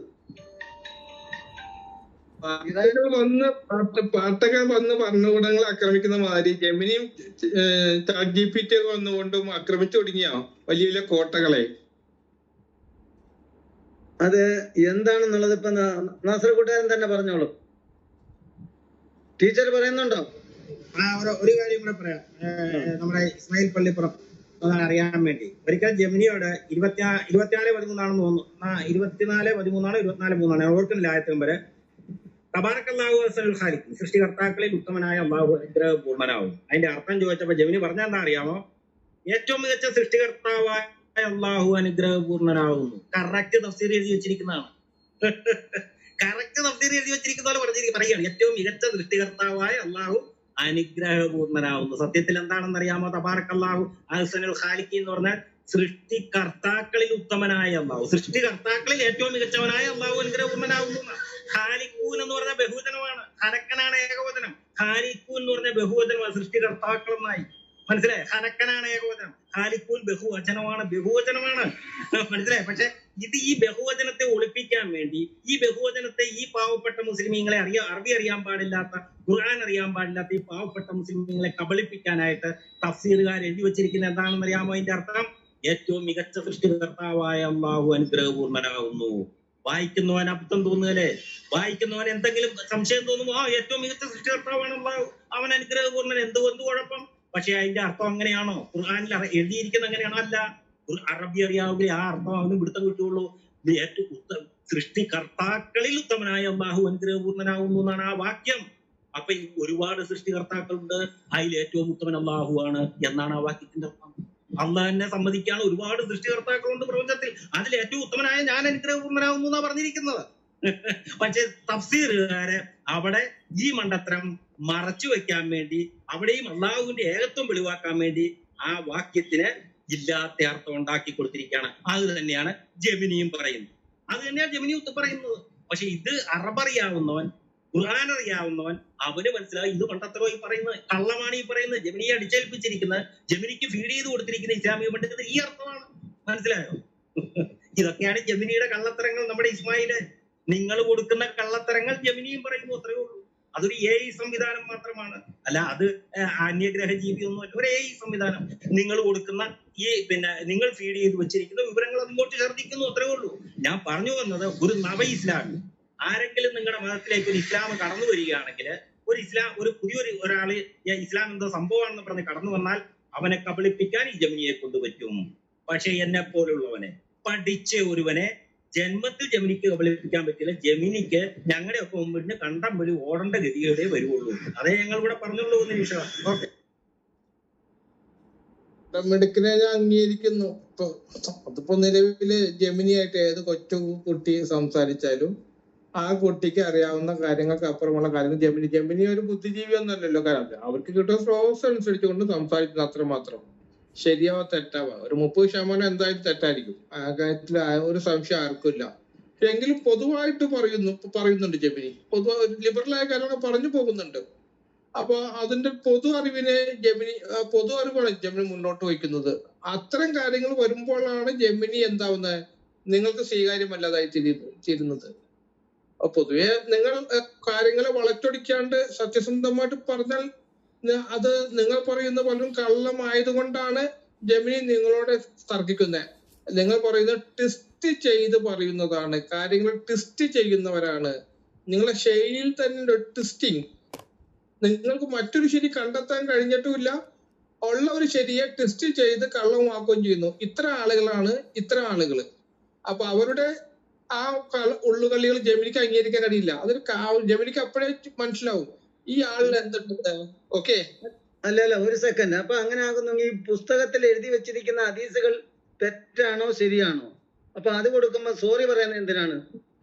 ഈ ജമനി അല്ലെങ്കിൽ AI ഒരു സോറി പറയുന്നത് എന്തിനാണ്? തെളിവ് കൊടുക്കുമ്പോൾ സോറി പറയുന്നത് എന്തിനാണ്? പറഞ്ഞോളൂ.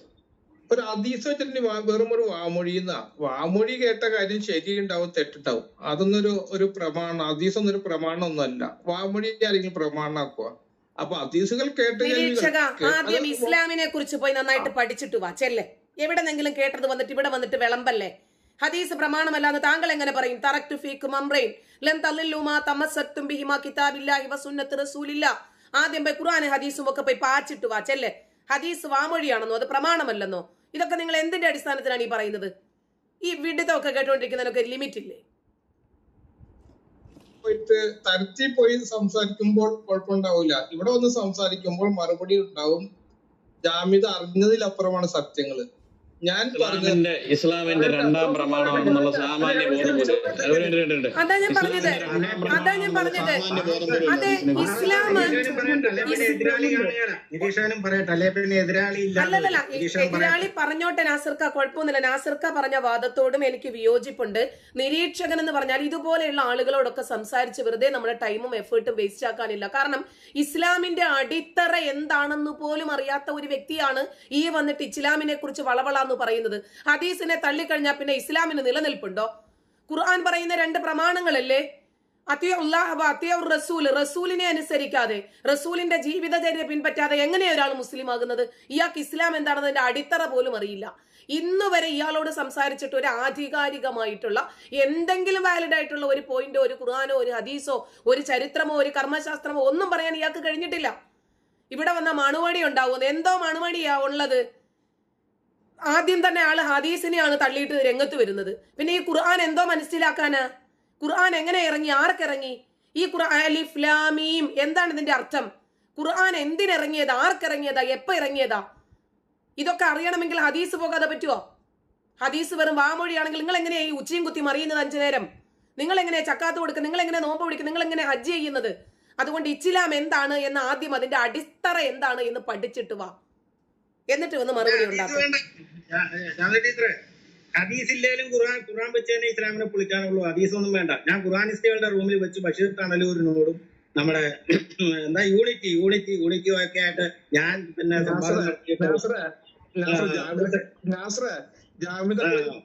ഞാൻ ജാമ്യതകൾ കൊടുക്കട്ടെ എന്നിട്ടായിക്കോ. ഓക്കെ, ജാമ്യത ഇതാ വാങ്ങിച്ചോ. ജാമ്യത അതെന്നുള്ളൊരു കാര്യം സംസാരിക്കുമ്പോൾ ഞാൻ എന്തു പറഞ്ഞു, ജാമ്യത എന്തോ തെളിവ് ഓതി, അതൊക്കെ മനസ്സിലാക്കാനുള്ള സാമാന്യ ബുദ്ധി എടുത്തു ചാടരുത്. എടുത്ത് ചാടി ട്രാപ്പിൽ പെടും. അറിയാവാ, ഞാൻ ഇന്നൊന്നിലൊന്നും തുടങ്ങിയൊന്നുമല്ലല്ലോ. 19 നമ്മൾ ഫേസ്ബുക്കിൽ ഡിബേറ്റ് അടിച്ചിട്ടുണ്ട്. ഓക്കെ, അതിന്റെ കഥ വേറെ. ഇപ്പൊ ക്ലബ് ഹൗസിൽ എപ്പോഴും കഴിഞ്ഞ സംസാരിച്ചിട്ടുണ്ട്. ഈ ഒരൊറ്റ ചർച്ചയിൽ പോലും ജാമ്യതക്ക് തന്നെ അതിജയിക്കാൻ കഴിഞ്ഞിട്ടില്ല. ഇപ്പോഴും കഴിഞ്ഞാൽ വീണ്ടും പെട്ടു. ജാമ്യതക്ക് പെടാന വിധി. ഞാൻ എന്താ പറയുന്നത്? ഹദീസ് എന്ത് ഇസ്ലാമിന്റെ പ്രമാണമല്ല? അല്ല. വാമൊഴി ഇസ്ലാമിന്റെ എന്നല്ല. വാമൊഴിയായി കേൾക്കുന്ന കാര്യം ഒന്നിനും പ്രമാണമല്ല. വായി പോയ കോടാലിക്ക് അതിൽ പ്രമാണമാക്കുക. ഒരു ഹദീസ് എന്നുള്ള പ്രമാണാവില്ല ഒരു രേഖയിലും ഒരു കോടതിയിലും. പറഞ്ഞു കേട്ടുകേൾവിയെ എന്താവില്ല, കോടതികൾ സ്വീകരിക്കില്ല. സാക്ഷ്യമല്ല കേട്ടുകേൾവികള്. ഹദീസ് വെറും കേട്ടുകേൾവിയ, വാമൊഴിയാ. പറഞ്ഞു തെറ്റാണോ ശരിയാണെന്ന് സ്ഥിരീകരിക്കുക. അതിന് ഹദീസ് പ്രമാണമല്ല. എന്നിട്ട് ഞാൻ ഹദീസ് പ്രമാണമല്ല എന്നുള്ളത് എന്താണ്? ഇന്ത്യ കേരള ഹൈക്കോടതി സ്വീകരിക്കുക. ഏതെങ്കിലും നിയമ സംവിധാനം വാമൊഴി ജനങ്ങൾ സംസാരിച്ച കാര്യങ്ങൾ തെളിവാക്കുക? ഇല്ല. ആ പറഞ്ഞു എന്നുള്ള ആ കാര്യത്തിന് തെളിവൊന്നല്ലാണ്ട് ഒരു വിഷയത്തിന് ഒരു വാമൊഴിയും തെളിവാകത്തില്ല. അതിനെന്ത് വേണം? അതിന് തെളിവിന്റെ ആധാരശീല വേണം. ഇവിടുത്തെ ജാമ്യത എന്താ പറഞ്ഞ? ഖുർആനും സുന്നത്തും. ആ ഖുർആനും സുന്നത്തോടനെ എന്നിട്ട് ഓരോ ഖുർആൻ ഹദീസല്ല, ഖുർആനും സുന്നത്തോ തെളി ഇസ്ലാമിന്റെ പ്രമാണം. സുന്നത്ത് എന്താണ്, ഹദീസ് എന്താ തിരിച്ചറിയാത്ത ജാമ്യതയുടെ കുഴപ്പമാണ്, എന്റെ കുഴപ്പമല്ല. അതുകൊണ്ട് എന്നോട് സംസാരിക്കുമ്പോൾ ശ്രദ്ധിച്ച് സംസാരിച്ചിൽ ട്രാപ്പിൽ വഴി ഇനിയാണെങ്കിലും സംസാരിക്കാണ്ടിരുന്ന അത്രയും നല്ലത്. അപ്പൊ ഞാൻ ഇട്ട് പൂട്ടും. ഓക്കെ, പൂട്ടലുകാരനൊന്ന് മ്യൂട്ട് ചെയ്ത് ഞാൻ കുറച്ച് വോയിസ് കേൾപ്പിച്ചു. എനിക്ക് ഒരു സെക്കൻഡ്. ഇപ്പൊ വോയിസ് കേൾപ്പിക്കല്ലേ. നിരീക്ഷക, താങ്കൾ എവിടെ നിന്നാണ് ഈ ചിലാമിനെ കുറിച്ച് പാച്ചത്? ചോദിച്ചു പോകുന്നതാണ് കേട്ടോ. എന്തുമാത്രം അബദ്ധങ്ങളാണ് താങ്കൾ ഈ പറയുന്നത്. താങ്കൾ ജാമിദായെ പൂട്ടാനൊന്നും ആയിട്ടില്ല കേട്ടോ. ആകണമെങ്കിലേ കുറച്ചും കൂടി പാച്ചേണ്ടി വരും. പ്രവാചക ചര്യ എന്ന് പറഞ്ഞാൽ എന്തുവാടോ? പ്രവാചക ചര്യ എന്ന് പറഞ്ഞാൽ എന്തുവാ? അത് എവിടെ നിന്നാ കിട്ടുന്നത്? കുളത്തിൽ നിന്ന് വാരിക്കൊണ്ട് വരുവോ? അതോ യോനിക്കല്ലി പോയിട്ട് ഉമ്മ വെച്ചിട്ട് എടുത്തോണ്ട് വരുവോ? കുൽ ഇൻ കുൻതും തുഹിബ്ബൂനല്ലാഹ് ഫത്തബിഊനി യുഹ്ബിബുകുമുല്ലാഹ്. എന്തുവാണത്? ലതത്തബിഅന്ന ശിബ്റൻ ബിശിബ്രിൻ ദിറാഇൻ ബിദിറാഇൻ. പ്രവാചകന്റെ ജീവിതത്തെ, പ്രവാചകന്റെ നടപടിക്രമങ്ങളെ, പ്രവാചകൻ ചെയ്തത്, പറഞ്ഞത്, മൗനാനുവാദം നൽകിയത് മുഴത്തിനു മുഴമായും ചാണിന് ചാണായും പിൻപറ്റണം. ഫഇൻ തനാസഅതും ഫീഹി ഷൈഇൻ. നിങ്ങൾ ഏതെങ്കിലും ഒരു കാര്യത്തിൽ സംശയമുണ്ടായാൽ ഫറദ്ദൂ ഇലല്ലാഹ്. ആദ്യം നിങ്ങൾ ഖുർആനിലേക്ക്, അല്ലാഹുവിലേക്ക് മടങ്ങണം. വറസൂൽ. അത് കഴിഞ്ഞിട്ട് നിങ്ങൾ പ്രവാചക ചര്യയിലേക്ക് മടങ്ങണം. താങ്കൾ എന്തോ പൂട്ടിന്നാ പണഞ്ഞത്? ഹദീസ് ഇല്ലാതെ, പ്രവാചകന്റെ ജീവിതമില്ലാതെ, പ്രവാചകൻ ചെയ്തതും പറഞ്ഞതും മൗനാനുവാദം നൽകിയതുമായിട്ടുള്ള പ്രവാചക ചര്യയില്ലാതെ എങ്ങനെ ഈ ചിലാമിനെ പാച്ചുമെന്നാ താങ്കൾ ഈ പറയുന്നേ? താങ്കളോട് സംസാരിക്കുമ്പോൾ എന്തോ സൂക്ഷിക്കണമെന്ന് താങ്കൾ മദ്രസയുടെ മുക്കും മൂലയുമെങ്കിലും കണ്ടിട്ടുണ്ടോ? ഈ പറയുന്ന ഇസ്ലാമിക ഗ്രന്ഥമെന്ന് പറയുന്ന ഈ ഖുർആൻ ജീവിതത്തിൽ ഒരിക്കലെങ്കിലും സ്വന്തം ഭാഷയിൽ ഒന്ന് മുഴുവനും വായിച്ചിട്ടുണ്ടോ? എന്താണ് ഇസ്ലാമിന്റെ സ്തംഭങ്ങൾ എന്നെങ്കിലും അറിയാമോ?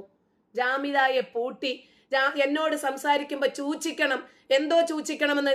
താങ്കളെ പോലെയുള്ള വിവരദോഷികളാണ് ഇസ്ലാമിനെ ഏറ്റവും കൂടുതൽ ഞങ്ങൾ വലിച്ചു കീറാൻ കാരണം ഒന്നും അറിയില്ല. അറിയാതെ വരും തർക്കിക്കാൻ വേണ്ടിയിട്ട്. അപ്പൊ നമ്മൾ എന്ത് ചെയ്യും? പിച്ച് കീറി വെയിലത്ത് വെച്ചിട്ട് ഉണക്കും. പിന്നീട് അത് ചൊരണ്ടി എടുത്തിട്ട് നിങ്ങളൊക്കെ ഇരുന്ന് മോങ്ങും. അത്രേ ഉള്ളൂ. പ്രവാചകന്റെ ചര്യ ഇസ്ലാമിക പ്രമാണമല്ല എന്ന് പറഞ്ഞതിലൂടെ താങ്കൾ ഇസ്ലാമിൽ നിന്നും പുറത്തുപോയി. താങ്കൾ ഒരു മുർത്തദ്ദായി കഴിഞ്ഞു. പ്രവാചകന്റെ ചര്യ എന്താണ്? ഖുർആനിന്റെ വിശദീകരണമാണ് ഹദീസ്. ആ വിശദീകരണം ഇല്ലാതെ എങ്ങനെയാ ഒരാൾ ഖുർആനിനെ മനസ്സിലാക്കുന്നത്? ഇത് എപ്പം ഇറങ്ങി, ആർക്കിറങ്ങി, എന്തിനിറങ്ങി, എത്ര ഇറങ്ങി, എന്തുവാണ് ഇതിന്റെ ആധികാരികത? ഹദീസ് ഇല്ലാതെ എങ്ങനെയാ നിങ്ങൾ ഇത് മനസ്സിലാക്കുന്നത്? ഹദീസ് ഇസ്ലാമിന്റെ പ്രമാണമാണെന്ന് ഖുർആൻ പറഞ്ഞതാ. ഞാൻ ഖുർആൻ വചനങ്ങൾ ഉദ്ധരിച്ചുകൊണ്ടാ പറഞ്ഞത്. അതിനെ ഖണ്ഡിക്കണമെങ്കിലേ അതിനകത്ത് നിന്ന് തന്നെ വചനങ്ങൾ എടുക്കണം. അല്ലാതെ വളവളാന്ന് വന്ന് വ്യാഖ്യാനിച്ചിട്ട് കാര്യമൊന്നുമില്ല. താങ്കളുടെ വ്യാഖ്യാനവും താങ്കളുടെ നിരീക്ഷണവും പഠനവും അല്ല ഇതിനകത്ത് വേണ്ടത്. ഇസ്ലാമിക പ്രമാണങ്ങൾ ഉദ്ധരിച്ചുകൊണ്ട് അത് ഖണ്ഡിക്ക്. അതാണ് മാന്യത.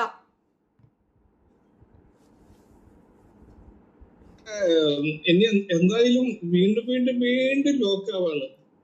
ഈ പറയുന്നത് എന്താണ്, ഹദീസ് എന്താണ്, ഇപ്പോഴും കഥ തിരിഞ്ഞിട്ടില്ല. ഞാൻ ഒരു സെക്കൻഡ് ഒരു നിർദ്ദേശം തരട്ടെ. ഞാൻ തർക്കിക്കാൻ വന്നതല്ല. അതായത് ഈ നിരീക്ഷകനോട് വരാൻ തുടങ്ങിയ ആ കാലം മുതൽ ഇതുവരെ ഒരു കാര്യം തെളിവ് വെച്ച് സംസാരിക്കാത്ത ഒരു വട്ടപൂജയാണ് താങ്കളുടെ മാർക്ക്.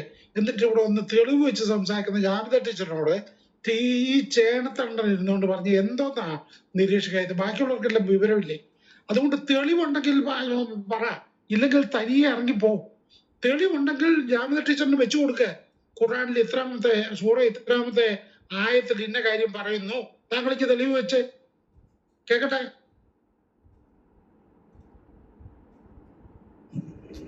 ഇസ്ലാമിന്റെ ABCD കേട്ടിട്ടില്ല. പ്രമാണം എന്നാണെന്ന് അറിയാൻ പാടില്ല. ചുമ്മാ ഇരുന്ന് കിടക്കണ്ടിരിക്കാൻ സാമാന്യ മുസ്ലിം.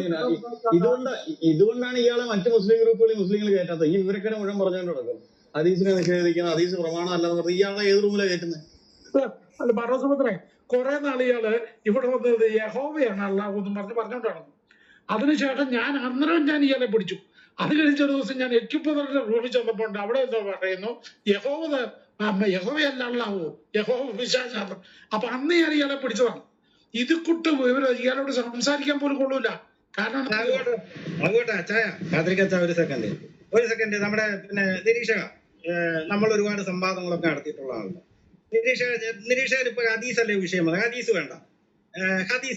ഖുർആൻ വെച്ച് തന്നെ ഞാൻ ഖുർആനെ പൊളിച്ചാലോ? ഇസ്മായിലെ ഖുർആൻ വെച്ച് വിഷയം മാറിപ്പോ. അല്ലല്ല, വിഷയമൊന്നും മാറില്ല. ഖുർആനിൽ തന്നെ ആ വിഷയത്തിൽ ഞാൻ പറയട്ടെ വിഷയത്തിൽ തന്നെയാ ഞാൻ പറയട്ടെ. അതായത് ഇപ്പൊ നിരീക്ഷകൻ പറയുന്നത് ഹദീസ് വാമൊഴിയാണ്, അത് കോടതി അംഗീകരിക്കും. ശരി, പ്രത്യേകാന്ന് ഹദീസ് വാമൊഴി, ശരി, ഹദീസ് എടുക്കണ്ട, ഖുർആൻ വെച്ച് തന്നെ ഖുർആനെ പൊളിക്കാം. ഇതൊക്കെ ഞാൻ പൊളിച്ചിട്ടുള്ളതാണെന്ന്. പിന്നെ എന്താ പ്രശ്നം? എനിക്ക് അതല്ല നാസർക്ക, അതല്ല വിഷയം. തന്നെയാണെന്ന് വിഷയം. നിങ്ങൾ മൊത്തം കേൾക്കാത്തോണ്ട് ഞങ്ങളിപ്പോ അതുകൊണ്ടല്ല, അതല്ല പറഞ്ഞ അതല്ല അല്ലെന്ന് ബാറോസ് ഇത് മൊത്തം കേട്ടില്ല. അതുകൊണ്ടാണ് നിരീക്ഷകൻ പറയുന്നത് ഹദീസ് പിന്നെ വാമൊഴിയാണ്, ഒരിടത്തും അംഗീകരിക്കാനാ. അത് നമുക്കറിയാൻ ഹദീസില്ലെങ്കിൽ ഖുർആനില്ല. എനിക്കും അറിയാം. സബൂൻ നുസൂൽ ഉണ്ടെങ്കിൽ ഖുർആന്റെ ഓരോ ആയത്തിന്റെ സബൂൻ നുസൂൽ എടുക്കുന്നത് ഹദീസിൽ നിന്ന് എടുക്കാൻ പറ്റുള്ളൂ. ഒരായത്ത് എവിടെ ഇറങ്ങി, എങ്ങനെ ഇറങ്ങി, ആ ആയത്ത് എവിടെ എതിലേക്ക് പോകുന്നു. ഇപ്പം ഖുർആൻ പിന്നെ 3-ാം അധ്യായത്തിലെ 14-ാം വാക്യത്തിന്റെ വാക്യം ചിലപ്പോൾ കാണുന്നത് 112-ാം അധ്യായത്തിലായിരിക്കും. എങ്ങനെയാ കിട്ടുന്നത്? സബൂൻ നുസൂൽ ഹദീസ് നോക്കിയാൽ തപ്പ് കിട്ടിയാലേ കിട്ടുള്ളൂ. അത് എനിക്കറിയാൻ പാടുന്നത്. ഇതൊക്കെ പഠിച്ചിട്ടില്ല ഞാൻ ഇരിക്കുന്നത്. ഞാൻ എന്താ വെച്ചാൽ ഞാൻ നിരീക്ഷകനിലേക്ക് തന്നെ വിടുകയാണ്, നിരീക്ഷകന്റെ വഴിയെ വിടുകയാണ്. ഇപ്പൊ അടിക്കുന്ന വഴിക്ക് പോയില്ലെങ്കിൽ പോകുന്ന വഴിക്ക് അടിക്കാത്ത ഒരു ചൊല്ലു കേട്ടുണ്ടോ? ഇതൊക്കെ നിരീക്ഷകനും അറിയാമെന്ന്. ഞാൻ ചോദിച്ച ആയത്തുകൾക്കൊക്കെ നിരീക്ഷകനും ഉത്തരവില്ലാതെ നിരീക്ഷകനും പറഞ്ഞിട്ടുള്ള ആളാണ്. നിരീക്ഷകൻ അറിയാം. ഞാൻ ചോദിക്കുന്നത് ഖുർആൻ വെച്ച് തന്നെ ഞാൻ ഖുർആനെ പൊളിക്കട്ടെ. സമ്മതമാണോ ഇസ്മായിലിന്? ഹദീസ് ആണ് വിഷയം. നമ്മുടെ ഇസ്മായിൽ പറയുന്നത് ഖുർആൻ വെച്ച് തന്നെ നമുക്ക് പൊളിക്കാം. നിനക്ക് ഒരു കാരണവശാലും പൊളിക്കാൻ പറ്റില്ല. പറയണ്ടേ? ഒറ്റ വാക്ക്. ഞങ്ങളുടെ ഗുരുക്കന്മാരെ അക്ബറും മറ്റെല്ലാവരും കൂടി ജമിനി താത്താനെയും മറ്റേ ChatGPT ഒക്കെ പറഞ്ഞ് പഠിപ്പിക്കാറുണ്ട്. നിനക്ക് ശക്തമായ മറുപടി കിട്ടും. എങ്കിലും നീ പൊളിക്കാൻ പറ്റൂല. നീ പൊളിച്ചു നോക്കൂ, പൊളിക്കാൻ പറ്റുമെന്ന്. ഓക്കെ, ജമിനി നിരീക്ഷ അത് തന്നെയാണ് ജമിനിക്ക് ഇന്നലെ പറ്റിയത്. മുത്തശാബിഹാത്ത് എന്ന് പറഞ്ഞ അർത്ഥം എന്താണ് നിരീക്ഷ? അർത്ഥം പറ. മുത്തശാബിഹാത്ത് എന്ന അറബ് വാക്കിന്റെ അർത്ഥം എന്താ? ഖുർആനിലുള്ള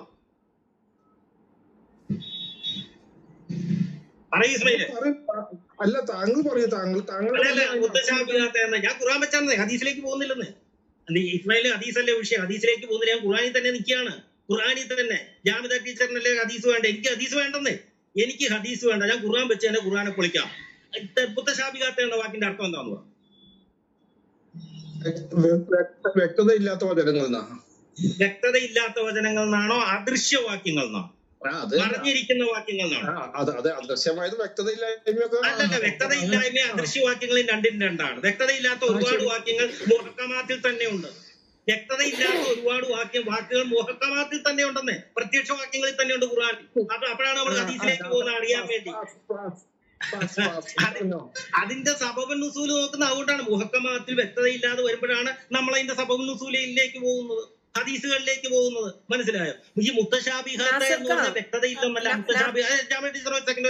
ഒരു സെക്കൻഡ് ഇടയ്ക്കരുത് ഒന്ന് കിട്ടിയത്. മുത്തശാബിഹാത്ത് എന്ന് പറഞ്ഞാൽ അതിന്റെ അർത്ഥം എന്താണ്? പറ. വ്യക്തതയില്ലാത്ത വചനങ്ങൾ എന്നല്ല, അത് മുഹക്കമാത്തിൽ തന്നെ ഉണ്ട്. വ്യക്തതയില്ലാത്ത വചനങ്ങൾ കാണിച്ചു തരാൻ വേണമെങ്കിൽ പറ. മുത്തശാബിഹാത്തിന്റെ അർത്ഥം ക്ലിയർ ആയിട്ട് അങ്ങനെയുള്ള ഒരു വചനം കാണിച്ചതാണ്. ഏതാണ് മുഹക്കമാത്തിലെ വ്യക്തതയില്ലാത്തതാണോ? ഒരു വചനം കാണിച്ചത് 4:43 പോയി നോക്കിയേ. 4:43 സൂറത്തുൽ ഇഖ്ലാസ് 1-ാം വാക്യം എടുത്തേ. സൂറത്തുൽ ഇഖ്ലാസ് 1-ാം വാക്യം എന്താണ്? പറയേ. ഞാൻ പറയാം. ഖുൽ ഹു അല്ലാഹു അഹദ് അർത്ഥം എന്താണ്? മുഹക്കമാത്ത. ഖുൽ ഹു അല്ലാഹു അഹദ് അർത്ഥം എന്താണ്?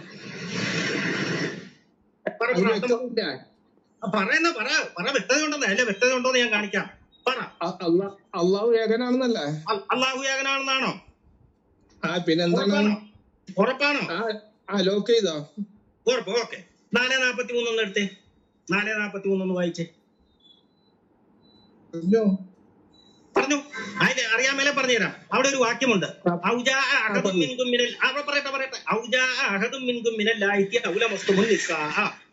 അർത്ഥം പിന്നെ മലമൂത്ര വിസർജ്യം ചെയ്യുകയോ ആരെങ്കിലും ഒരാൾ, നിങ്ങളിൽ ആരെങ്കിലും മലമൂത്ര വിസർജ്യം ചെയ്യുകയോ സ്ത്രീയെ സ്പർശിക്കുകയോ ചെയ്താൽ, അതായത് ഒന്ന് മുറിയുന്നതിനെ പറ്റിയാ പറഞ്ഞിരിക്കുന്നത്. അവിടെ എങ്ങനെയാണ് ഏകൻ പലരിൽ ഒരാളായത്? ആരെങ്കിലും ഒരാളായത് എങ്ങനെയാ?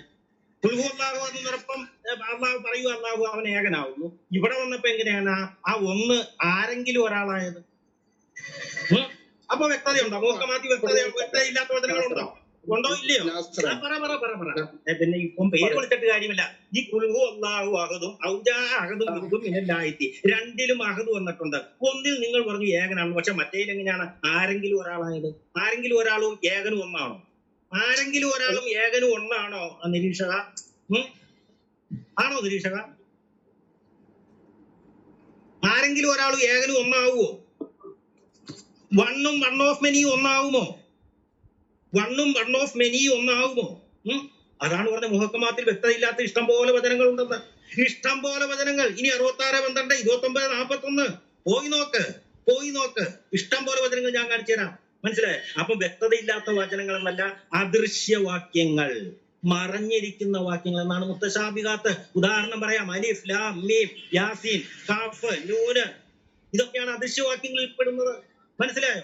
അതുകൊണ്ടാണ് എന്താ പറയുന്നത്, അതിന്റെ പുറകെ നിങ്ങൾ പോകണ്ട, മുഹക്കമാത്തിന്റെ പുറകെ പോയാൽ മതി എന്ന് പറഞ്ഞിട്ടില്ലേ ഖുർആനിൽ? നിങ്ങൾ മുഹക്കമാത്തിന്റെ പുറകെ പോയാൽ മതി, മുത്തശാബിഹാത്തിന്റെ പുറകെ പോകണ്ട. അല്ലാഹു അഅലം ആയത്തിൽ തന്നെ പറഞ്ഞിരിക്കുന്നത് അള്ളാഹുവിന് മാത്രമേ അറിയൂ എന്ന്. മനസ്സിലായോ?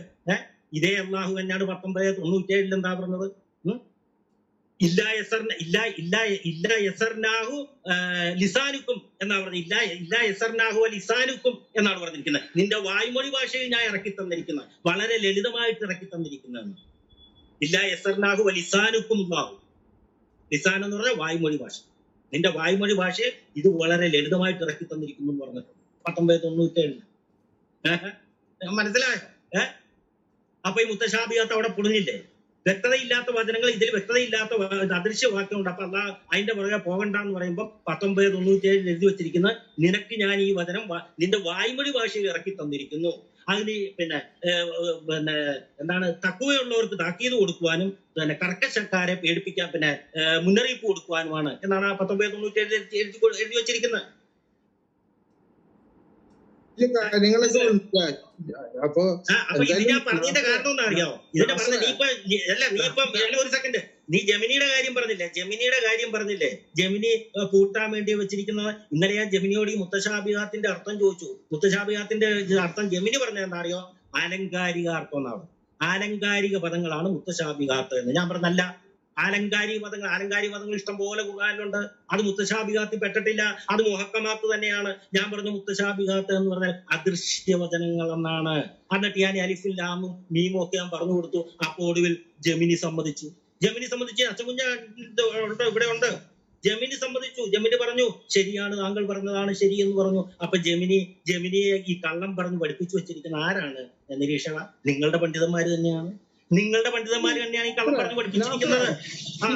ഇത്രയും അറിവ് ജാമിദക്ക് ഇല്ല. എന്നിട്ട് ഈ നാസറിന്റെ ജാമിദത്താണ് ഉയരാത്തത്. ജാമിദ അറിയപ്പെടുന്നേ, നാസറിന് അത്ര അറിയപ്പെടാത്തവൻ. ശരിക്കും ജാമിദയൊക്കെ എത്ര കൂടുതൽ അറിവ് താങ്കൾക്കുള്ളത്? അതെന്താ താങ്കൾ വിജയിക്കാത്ത? താങ്കൾ അറിവ് എന്നെ ജാമിദയും തമ്മിൽ താരതമ്യം ചെയ്യണ്ട.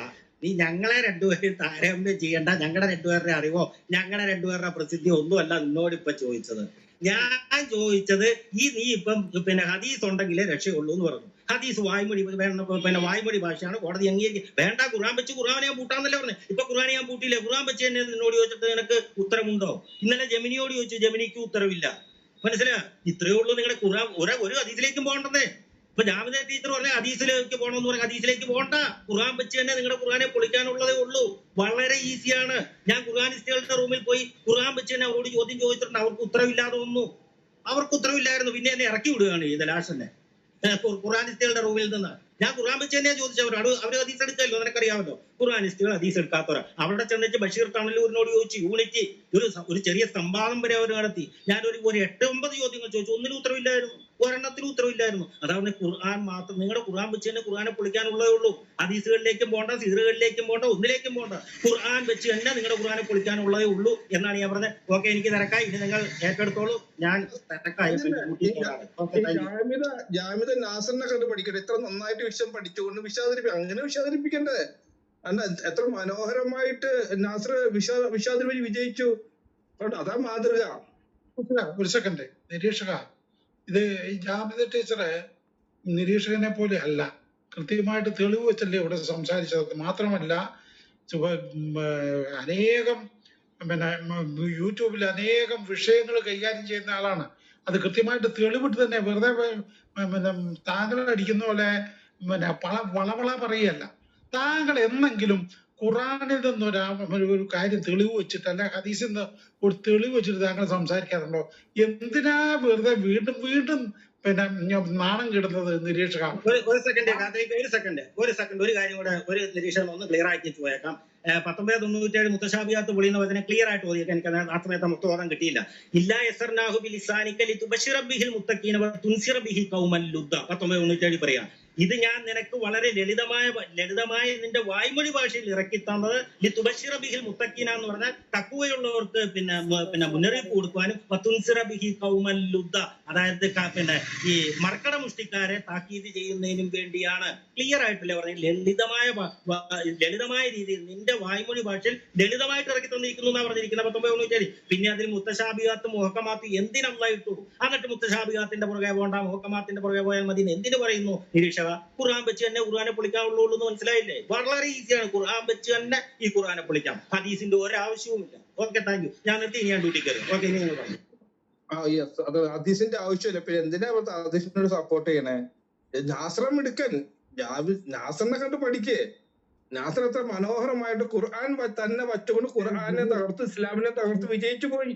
നിരീക്ഷക നിർത്ത നിരീക്ഷക ഞങ്ങളൊക്കെ അതൊരു ക്രെഡിറ്റ് ആയിട്ട് എടുക്കുകയാണല്ലേ, ഇസ്ലാമിനെ പിടിച്ചെടുക്കാൻ ഇത് തന്നെ മതി എന്ന് പറഞ്ഞത് ക്രെഡിറ്റ് ആയിട്ട് എടുക്കുകയാണ്. ആ ഓക്കെ.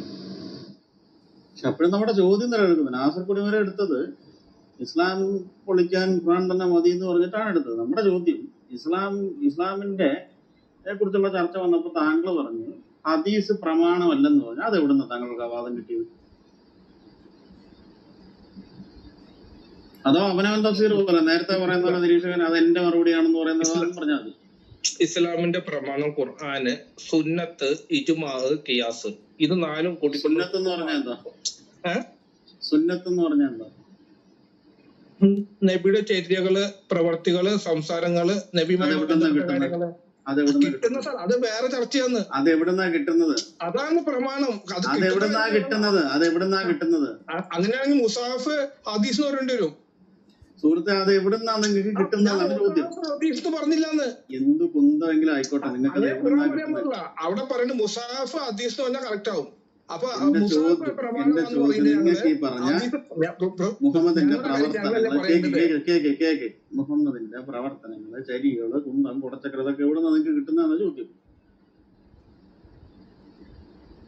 ഇപ്പൊ ഞങ്ങള് ഷാഫി മതബുകാരനെ ഞാൻ നമസ്കരിക്കുന്നത് ഷാഫി ഇമാം ഹദീസ് വെച്ചുകൊണ്ടാണോ നമസ്കാരം എടുത്തത്? അല്ലല്ലോ. ഷാഫി ഇമാമിന്റെ കാലഘട്ടത്തിൽ ഞാൻ പറയട്ടെ, ഹദീസ് ഗ്രന്ഥങ്ങൾ ഷാഫി ഇമാമിന്റെ കാലത്തുണ്ടോ?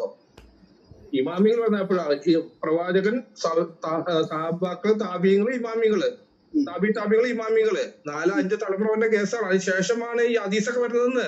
അപ്പൊ ഷാഫി ഇമാമ പറഞ്ഞ മനസ്സിലാക്ക്. ജാമ്യത പറയുമ്പോഴൊക്കെ പറഞ്ഞു പോയി ഹദീസ് ഇല്ലെങ്കിൽ നമസ്കരിക്കും. ഷാഫി ഇമാം ഹദീസ് വായിച്ചുകൊണ്ടാണോ നമസ്കാരം ഉണ്ടാക്കിയത്? അതെ അതെ എന്താ അതെ അത് ഹദീസ് എന്നുള്ളത്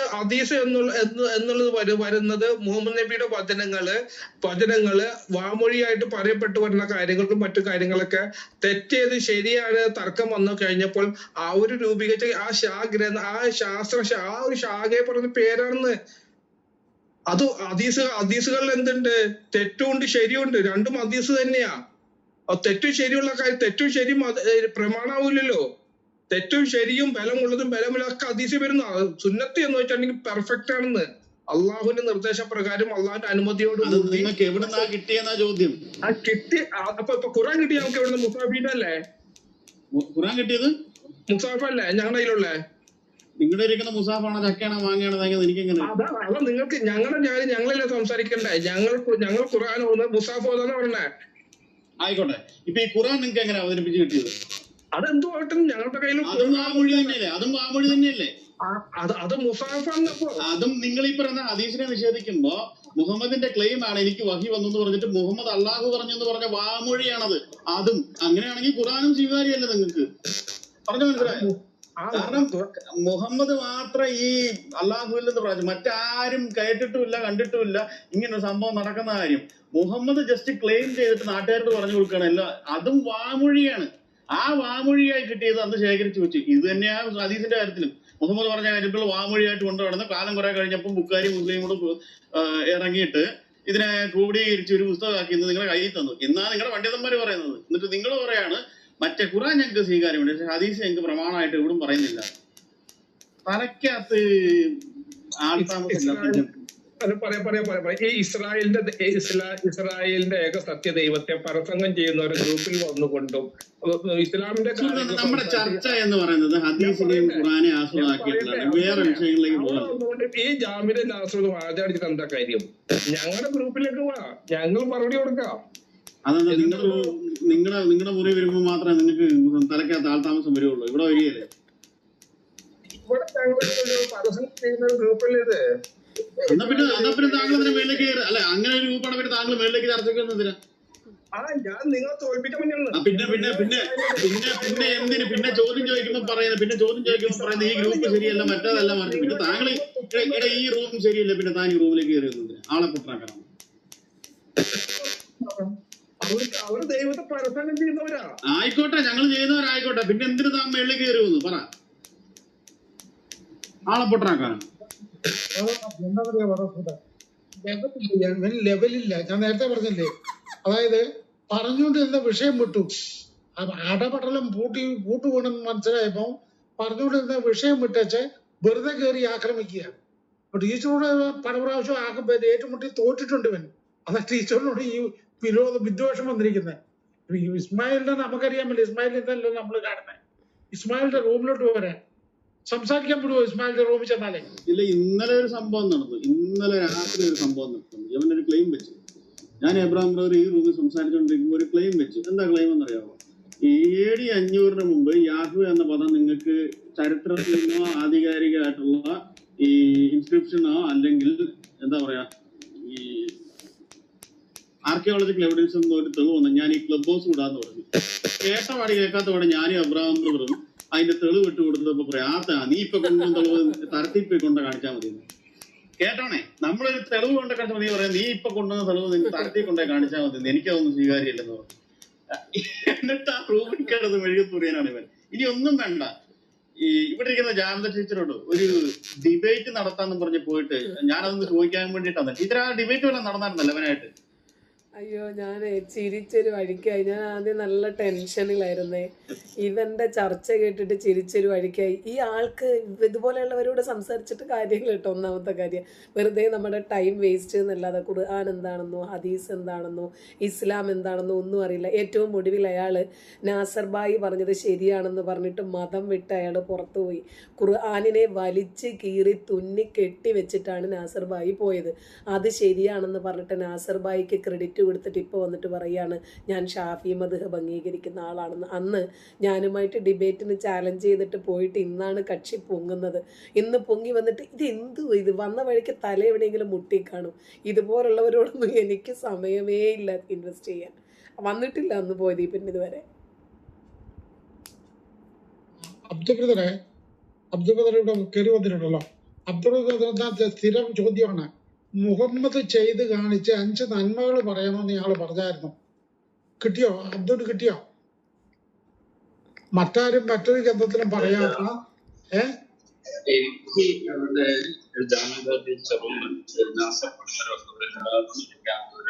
ഇല്ലല്ലോ, ക്ലിയർ ഇല്ല, സൗണ്ട് ക്ലിയർ ഇല്ല. ഏതോ ഹോളിലാണ് നിങ്ങൾക്ക് ഭയങ്കര എക്കോ.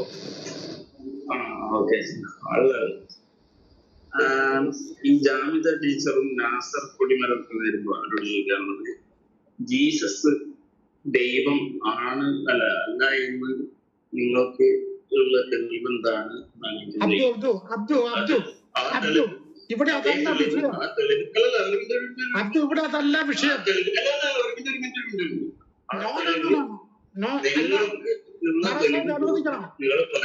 അബ്ദുരുണ്ട് ഇപ്പൊ ജാതി ടീച്ചറോട് ചോദിക്കുകയാണ് യേശുക്രിസ്തു ദൈവമാണെന്ന് ചോദിച്ചാൽ ടീച്ചർ അല്ലാതെ പറയുള്ളൂ. അത് ടീച്ചറുടെ വിശ്വാസം അങ്ങനെയാണ്. അത് നമ്മുടെ ചർച്ചാ വിഷയമായിട്ട് എന്ത് ബന്ധം? ഇപ്പൊ എന്നോട് ചോദിക്കണം നിരീശ്വരവാദമാണോ ശരിയെന്ന് വെച്ചാൽ ഞാൻ പറഞ്ഞു നിരീശ്വരവാദം അല്ല ശരിയെന്ന് പറയാം. ഞങ്ങൾ രണ്ടുപേരും 2 ചിന്താധാരരാണ്. എന്നാൽ ഞങ്ങൾ ഒന്നിക്കുന്ന എവിടെയാണെന്ന് പറയാം. ഇസ്ലാമിന്റെ കാര്യം വരുമ്പോ ഇസ്ലാം നീചമതമാണോ? ഈ കാര്യത്തിൽ ഞാനും ജാതി ടീച്ചർ ഒന്നാണ്. കാരണം മതം വിട്ടവനെ സംബന്ധിച്ചുള്ള ജാതി ടീച്ചർക്ക് ആ മതം പ്രശ്നമാണ്, ക്രിസ്ത്യാനി ആയിരിക്കുന്നിടത്തും കാലം എനിക്കും ഇസ്ലാം പ്രശ്നമാണ്. അപ്പൊ അതുകൊണ്ട് അങ്ങനെ വന്ന് പറഞ്ഞിട്ട് ടീച്ചറുടെ വിശ്വാസം ടീച്ചർ കൃത്യം ഇവിടെ പറഞ്ഞിട്ടുള്ളതാണ്. ടീച്ചർ യേശുക്രിസ്തു ദൈവമാണെന്ന് അല്ലെങ്കിൽ ഇന്ന സാധനങ്ങളൊക്കെ ആണെന്ന് ചോദിച്ചാൽ ടീച്ചർ അല്ലെന്ന് പറഞ്ഞിട്ടുള്ളൂ. അത് പൊക്കി പിടിച്ചിട്ടുണ്ടെന്നിട്ട് വലിയ ആനക്കാര്യമായിട്ടല്ല കണ്ടത്. ഈ ഇസ്ലാമിന്റെ കാര്യം ചോദിക്കുമ്പോൾ അവിടെ മറുപടിയില്ലാഞ്ഞിട്ടാണ് നേരെ ക്രിസ്ത്യാനികളുടെ കാര്യത്തേക്ക് പോകുന്നത്. അത് ചോദിക്കുകയാണെന്നെങ്കിൽ അത് ഞങ്ങളോട് ചോദിക്കുകയാണെങ്കിൽ ഞങ്ങളോട് ചോദിക്കുക. അത് ഞങ്ങളോട് ഇപ്പൊ ഇവിടെ ഒരു ചോദിച്ചപ്പോൾ വിഷയമുണ്ട്. അതെ, കാത്തലിക് ബ്രദർ ചോദിച്ചൊരു ചോദ്യമുണ്ട്. എന്താ ചോദ്യം? ഞങ്ങളുടെ മുഹമ്മദിന്റെ ഒരു 5 മാതൃക അല്ലെ ഇത്? ഒരു മിനിറ്റ് കാത്തലിക് ബ്രദറെ, കാത്തലിക് ബ്രദർ ഒരു സ്റ്റേറ്റ്മെന്റ് വെച്ചിട്ട് ഇവിടെ ഇതുകൊണ്ടുള്ള ഗുണം എന്താണെന്ന് അറിയാത്തത്? ക്രിസ്ത്യാനി ആയിരിക്കുന്ന ഞങ്ങൾക്ക് മുഹമ്മദിന്റെ കുറച്ച് ഗുണം കിട്ടും, ഇനി നിരീശ്വരവാദി ആയിരിക്കുന്ന യാമത ടീച്ചറിനും ഗുണം കിട്ടും. ഞങ്ങൾക്ക് ഇസ്ലാമിലേക്ക് കടന്നു വരാൻ ഒരു ഓപ്ഷൻ അല്ലേ അത്? അപ്പൊ അത് അതിന് മറുപടി പറ. മുഹമ്മദിനെ മാതൃകയാക്കേണ്ട മാനദണ്ഡം എന്തൊക്കെയാണ്? മുഹമ്മദ് ഈ ആധുനിക ലോകത്ത് മുഹമ്മദ് എന്ന് പറയുന്ന ഒരു പ്രവാചകനെ മാതൃകയാക്കാൻ പറ്റിയ 5 കാര്യങ്ങൾ. 10 എണ്ണമാണ് ഞങ്ങൾ സാറിന് ചോദിക്കാറ്. പോട്ടെ, നിങ്ങൾക്ക് ഞാൻ കുറച്ച് തന്നിരിക്കുന്ന 5 എണ്ണം ഒന്ന് പറഞ്ഞതാണ്. ഞങ്ങൾ ക്രിസ്ത്യാനികൾക്കോ അല്ലെങ്കിൽ ലോകത്തിലുള്ള ഏതൊരാൾക്കും, ക്രിസ്ത്യാനി അല്ലാത്തവർക്കോ ഹിന്ദുവോ പാഴ്സിയോ ജൂതനോ ഏത് മതവിശ്വാസത്തിൽപ്പെട്ടവനും പാലിക്കാൻ പറ്റിയ ഒരു 5 എണ്ണം എന്ന് പറഞ്ഞു. വേണ്ട ഇപ്പൊ തന്നെ പൊന്നാനിക്ക് വണ്ടി കയറാം ഞങ്ങള്. അതൊക്കെ ചരിത്രമാണ്. നിങ്ങൾക്ക് നല്ലത് എന്ന് തോന്നുന്ന കാര്യങ്ങളൊക്കെ നിങ്ങൾക്ക് ചെയ്യാം.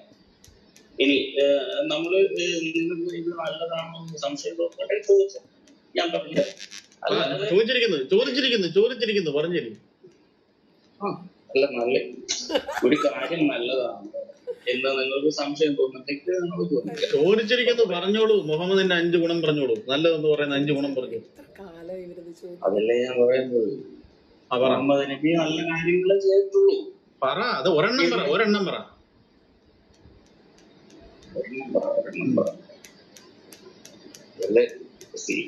എന്താണ് വിഗ്രഹാരാധനയെ കുറിച്ച് ഒരു സമൂഹത്തെ അതിൽ നിന്ന് മോചിപ്പിച്ചു. അതിലെന്തോന്നാ നന്മ? അത് തിന്മയല്ലേ വിഗ്രഹാരാധന? അതെന്താ തിന്മ? ഒരു ഈ ധാർമ്മികതയായിട്ട് ബന്ധപ്പെട്ട് അതെങ്ങനെ തിന്മയാകുന്നത്? അത് ധാർമ്മിക മൂല്യങ്ങളും തമ്മിൽ എന്താ ബന്ധം? അങ്ങനെയാണ് ഇസ്ലാമിനെ ആദ്യം ധാർമ്മിക മൂല്യം എന്താണെന്ന് ആദ്യം പഠിപ്പിക്കണം. ഇപ്പൊ ഒരു ഹിന്ദു ആയിരിക്കുന്നവൻ അവനെ ഒരുപാട് ദൈവങ്ങളെ ആരാധിക്കുന്നു. അതുകൊണ്ട് അവന്റെ ധാർമ്മികതയ്ക്ക് എന്താ ദോഷം വരുന്നത്? അതൊക്കെ തെറ്റാണ്. അതെങ്ങനെ തെറ്റാകുന്നത്? ധാർമ്മികതയിൽ അതെങ്ങനെ തെറ്റാവും? ദൈവവിശ്വാസത്തിന്റെ കാര്യത്തിൽ അത് തെറ്റാണ്. സുഹൃത്തെ, നമ്മളിവിടെ ചർച്ച ചെയ്യുന്ന വിഷയം ഏത് മതവിശ്വാസിക്കും മാതൃകയാക്കാൻ പറ്റിയ മാതൃകയാണ് ചോദിക്കുന്നത്. നിങ്ങൾ ഈ പറഞ്ഞ ഇസ്ലാമിന്റെ മാതൃകയെ കുറിച്ച് അത് ഞങ്ങൾക്ക് കേൾക്കണ്ട. ഏത് മതവിശ്വാസിക്കും മാതൃകയാക്കാൻ പറ്റിയ കാര്യം അതാണ് ചോദിക്കുന്നത്. മുഹമ്മദ് നബി ആരുടെ ഇതാണ്? പ്രവാചകനാണ്, ഇസ്ലാമിന്റെ. അപ്പൊ ഇസ്ലാമിന്റെമായിട്ടുള്ള കാര്യങ്ങളല്ലേ നമ്മൾ പറയാ. ഇസ്ലാമിന് മാത്രം മാതൃകയുള്ള ആളാണ് മുഹമ്മദ് നബി, ഞങ്ങൾക്ക് ആർക്കും മാതൃകയല്ല. അതല്ല പറഞ്ഞു വരുന്നത്. ഇസ്ലാം ബാക്കി എല്ലാവർക്കും മാതൃകയുള്ളതാണ്. ഇസ്ലാമിന്റെ അപ്പൊ പിന്നെ ഒരു ഗുണം പറ. അപ്പൊ പിന്നെ ഇതെങ്ങനെ രണ്ടും കൂടെ വെക്കുന്നത്? ഇപ്പൊ ചോദ്യം ചോദിക്കാൻ പറഞ്ഞത് ഞങ്ങളുടെ പ്രവാചകനല്ലേ മുഹമ്മദ് നബി, അപ്പൊ അങ്ങനെയല്ലേ പറയുള്ളൂ എന്ന് പറഞ്ഞു. എന്നിട്ട് നിങ്ങൾ തള്ളി മറിക്കുന്നത് ലോകത്തിന് മുഴുവൻ മാതൃകയാണ്. എവിടെയെങ്കിലും ഒന്ന് ഉറച്ചതില്ലേ? ഇപ്പൊ നിങ്ങൾ മുസ്ലിങ്ങളെ കാണുമ്പോ നിങ്ങൾ ശ്രദ്ധിച്ചിട്ടുണ്ടോ എന്നറിയില്ല. ഇപ്പൊ എല്ലാ മുസ്ലിങ്ങളും പരസ്പരം കാണുമ്പോ സലാം പറയും, അഭിവാദ്യം. അതിന്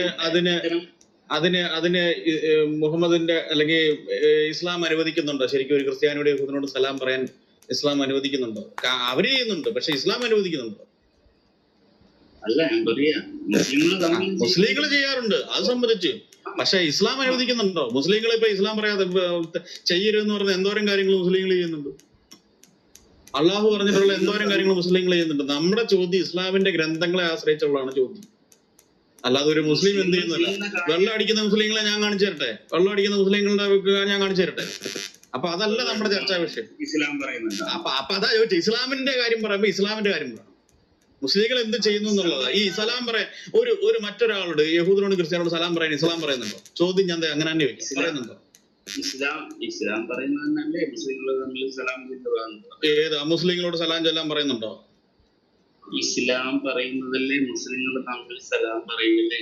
മുസ്ലിങ്ങൾ തമ്മിൽ നല്ല ഞാൻ ചോദിച്ചത്. ഒരു അമുസ്ലിമിനോട് സലാം പറയാൻ പറ്റുമോ? അല്ല, ചോദിക്കുന്നത് ഇസ്ലാം ചെയ്ത ഒരു പറഞ്ഞ നല്ല കാര്യം പറയുന്നത്. മുസ്ലിങ്ങൾ തമ്മിൽ അങ്ങോട്ടും ഇങ്ങോട്ടും ചെയ്യുമ്പോ ഞങ്ങൾ അത് കണ്ടിട്ട് എന്താ കാണിക്കാന്? ഇയാൾക്ക് ഇപ്പോഴും എനിക്ക് തോന്നുന്ന ഇയാൾക്ക് ഇപ്പോഴും ചോദ്യം പിടുത്തം കിട്ടിയിട്ടില്ല. നമ്മള് ചോദിക്കുന്നത് ഒരു മുസ്ലിമിനെ ഒരു സെക്കൻഡ് അതൊന്ന് മ്യൂട്ട് ചെയ്ത് പ്ലീസ്, ഒന്ന് മ്യൂട്ട് ചെയ്ത്. താങ്കളോട് ഇവിടെ ചോദിക്കുന്ന ചോദ്യത്തിനല്ല താങ്കൾ ഉത്തരം പറയുന്നത്. അരി എത്രയെന്ന് ചോദിച്ചാൽ പയറഞ്ഞ അരി എന്ന് പറയല്ലേ അബ്ദു? എത്രയും നാളായി ഇവിടെ പറയുന്നത്. ഇവിടെ ചോദിച്ചതാണ് എല്ലാ മനുഷ്യർക്കും അനുഗമിക്കാവുന്ന പിന്തുടരാവുന്ന അതാണ് ചോദിച്ചത്. ഈ ആധുനിക കാലത്തും നമുക്ക് പിൻചെപ്പറ്റാവുന്ന മുഹമ്മദ് കാണിച്ചതും മറ്റു ഗ്രന്ഥങ്ങളിൽ ഇല്ലാത്തതുമായ 5 കാര്യങ്ങളല്ലേ ഞങ്ങൾ ചോദിക്കുന്നത്. മുഹമ്മദിന് മുമ്പുള്ള ആൾക്കാർ പഠിപ്പിച്ചതോ മറ്റു മതഗ്രന്ഥങ്ങളിലുള്ളതോ കൊണ്ടുവന്നിട്ട് കാര്യമില്ല. മുഹമ്മദ് സ്പെഷ്യലി മുഹമ്മദ് ചെയ്ത പ്രവൃത്തിയും അല്ലെങ്കിൽ മുഹമ്മദിന്റെ ഇതായിട്ട് വന്നിരിക്കുന്ന കാര്യങ്ങളാണ് ഞങ്ങൾക്ക് അറിയേണ്ടത്. ഉത്തമമായ മാതൃക മുഹമ്മദിനല്ലേ ഉള്ളേ. ലോകത്തിന് മുഴുവൻ വേണ്ടി വന്നതല്ലേ, അവർക്ക് സ്വീകരിക്കാവുന്ന ചോദിക്കുന്നേ. ഇസ്ലാം എന്തെങ്കിലും കാണിക്കട്ടെ, ഇസ്ലാം കാണിക്കാനല്ല ഞങ്ങൾ നടക്കുന്നത്. ഞങ്ങൾക്ക് ലോകത്തിലെ മനുഷ്യർക്ക് സ്വീകരിക്കാവുന്ന 5 കാര്യങ്ങളായിരുന്നു. അല്ല മുഹമ്മദിലുള്ള സൽപ്രവൃത്തികൾ, അല്ലെ നല്ല മാതൃകൾ ഒരു 5 ചോദിച്ചത്. അത് പറയൂ. മഹോന്നതൻ എന്ന് പറയുന്നത് നിങ്ങളുടെ ഗ്രന്ഥത്തിൽ നിന്ന് പറയൂ. മഹോന്നതൻ ചോദിച്ചോളൂ. ഈ മഹോന്നതന് നമ്മൾക്ക് അനുകരിക്കാൻ പറ്റിയ എന്തെങ്കിലും ഒരു കാര്യമെങ്കിലും പറഞ്ഞുതരാമോ? മാനവരിൽ മഹോന്നതനല്ലേ? ഈ തോട്ടത്തിൽ നിൽക്കുന്ന പെണ്ണിനെ കാണുമ്പോ എനിക്കൊരു കളി തരോ കരളേ എന്ന് ചോദിച്ച പോലെയല്ല നമുക്ക് ഈ കാലത്ത് നമുക്ക് അനുകരിക്കാൻ കൊള്ളാവുന്നത്.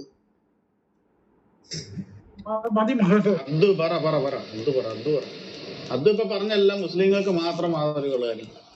ഒരു മുസ്ലിം അങ്ങോട്ടും ഇങ്ങോട്ടും ചെയ്യുമ്പോൾ സലാം ചെയ്യണം. ഞാൻ ചോദിച്ചത് മുസ്ലിം എന്ത് ചെയ്യണമെന്നല്ല. മുസ്ലിം വേണമെങ്കിൽ തലയും കുത്തി ചാടിക്കോട്ടെ, വിഷയമുള്ള കാര്യമല്ല. എല്ലാവർക്കും മാതൃകയുള്ള കാര്യം പറയുമ്പോ അത് പറ.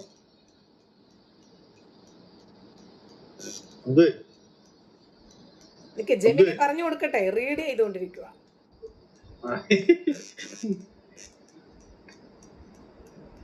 പിന്നെ ഒരു കാര്യം, ChatGPT എന്തെങ്കിലും തെളിവ് വന്നിരിക്കുമ്പോ അതിന്റെ തെളിവ് ഒരു കാര്യം പറയുമ്പോ അതിന്റെ തെളിവോടെ ചോദിക്കണേ. ജെമിനി താത്തയുടെ താത്ത അതിന്റെ തെളിവ് എവിടാന്നൂടെ ചോദിച്ചിട്ട് പറഞ്ഞേ.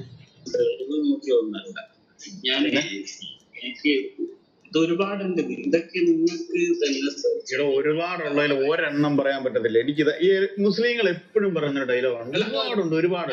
ഈ ഒരുപാടെണ്ണത്തിൽ നിന്ന് ഒരെണ്ണം പറയാൻ എന്നെ എത്ര പാട്. ഒരു മിനിറ്റ്, നിങ്ങൾക്ക് അറിയാൻ താല്പര്യമുണ്ടോ? തീർച്ചയായിട്ടും തീർച്ചയായിട്ടും. നിങ്ങൾക്ക് സെർച്ച് ചെയ്യാൻ ഒരുക്കമാണോ? തീർച്ചയായിട്ടും. അപ്പൊ നിങ്ങളൊന്ന് സെർച്ച് ചെയ്ത് നോക്ക്. സെർച്ച് ചെയ്തിട്ട് ഒരെണ്ണം പോലും കിട്ടിയില്ല ഞങ്ങൾക്ക്.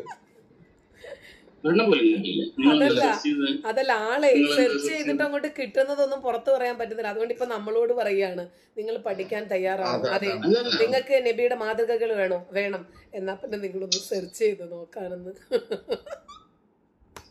അല്ലല്ല, ഞാനിത് പിന്നെ നമ്മളിപ്പോ പറയുന്നത് ചെറിയ കാര്യമായി പോകേണ്ടത് വിചാരിച്ചിട്ടാണ്. നിങ്ങൾ സെർച്ച് ചെയ്താൽ ഒരുപാട് നല്ല കാര്യങ്ങൾ കാണാം. ഇല്ലെന്ന് ഞങ്ങൾക്ക് മാതൃകയാക്കാൻ പറ്റിയ ഒരു കാര്യം പോട്ടെ, ആ നബിയെ നിങ്ങൾക്ക് ഇന്ന് പിൻപറ്റാൻ നിങ്ങൾക്ക് താല്പര്യം. അത് സെർച്ച് ചെയ്തിട്ട് എന്താ പറയുന്നത്? ഒന്നും കിട്ടിയിട്ടില്ല. എല്ലാവർക്കും മാതൃകയാക്കാൻ പറ്റി കിട്ടിയില്ല. അപ്പൊ കിട്ടുന്നതെല്ലാം മുസ്ലിങ്ങൾക്ക് മാതൃകയാക്കാൻ പറ്റിയത് മാത്രമേ കിട്ടിയിട്ടുള്ളൂ. അതല്ല, ഇന്ത്യയിൽ ജീവിക്കുന്ന നമുക്ക് മാതൃകയാക്കാൻ പറ്റുന്നില്ല ഒന്നും. അല്ല, കിട്ടിയ എന്തൊക്കെയാന്ന് അപ്പോ ചോദിക്കുന്നോണ്ട് നല്ല എണ്ണ പൊത്തന്റെ ആ പണിയുണ്ടല്ലോ, അത് മനസ്സിൽ വെച്ചാൽ മതി. അബ്ദുൾ പറയാനുണ്ടോ? 5 കാര്യങ്ങൾ പറയാൻ പറ്റുമോ? പറയാൻ പറ്റുമോ?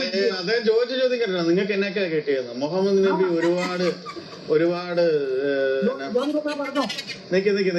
മുഹമ്മദ് നബി എന്നോട് ചോദിച്ചൊരു ചോദ്യമാണ് ഇദ്ദേഹം. നിങ്ങൾ അന്വേഷിച്ചപ്പോ കിട്ടിയത് എന്താണ്? എനിക്ക് ആദ്യം കിട്ടിയൊരു സംഭവം ഇതാണ്. മുഹമ്മദ് നബി ഒരുപാട് വിധവകൾക്ക് സംരക്ഷണം കൊടുത്തു. ശരിയാണോ? മുഹമ്മദ് നബി ഒരുപാട് വിധവകൾക്ക് സംരക്ഷണം കൊടുത്തു. അവരെ കെട്ടി മാതൃക കാണിച്ചു.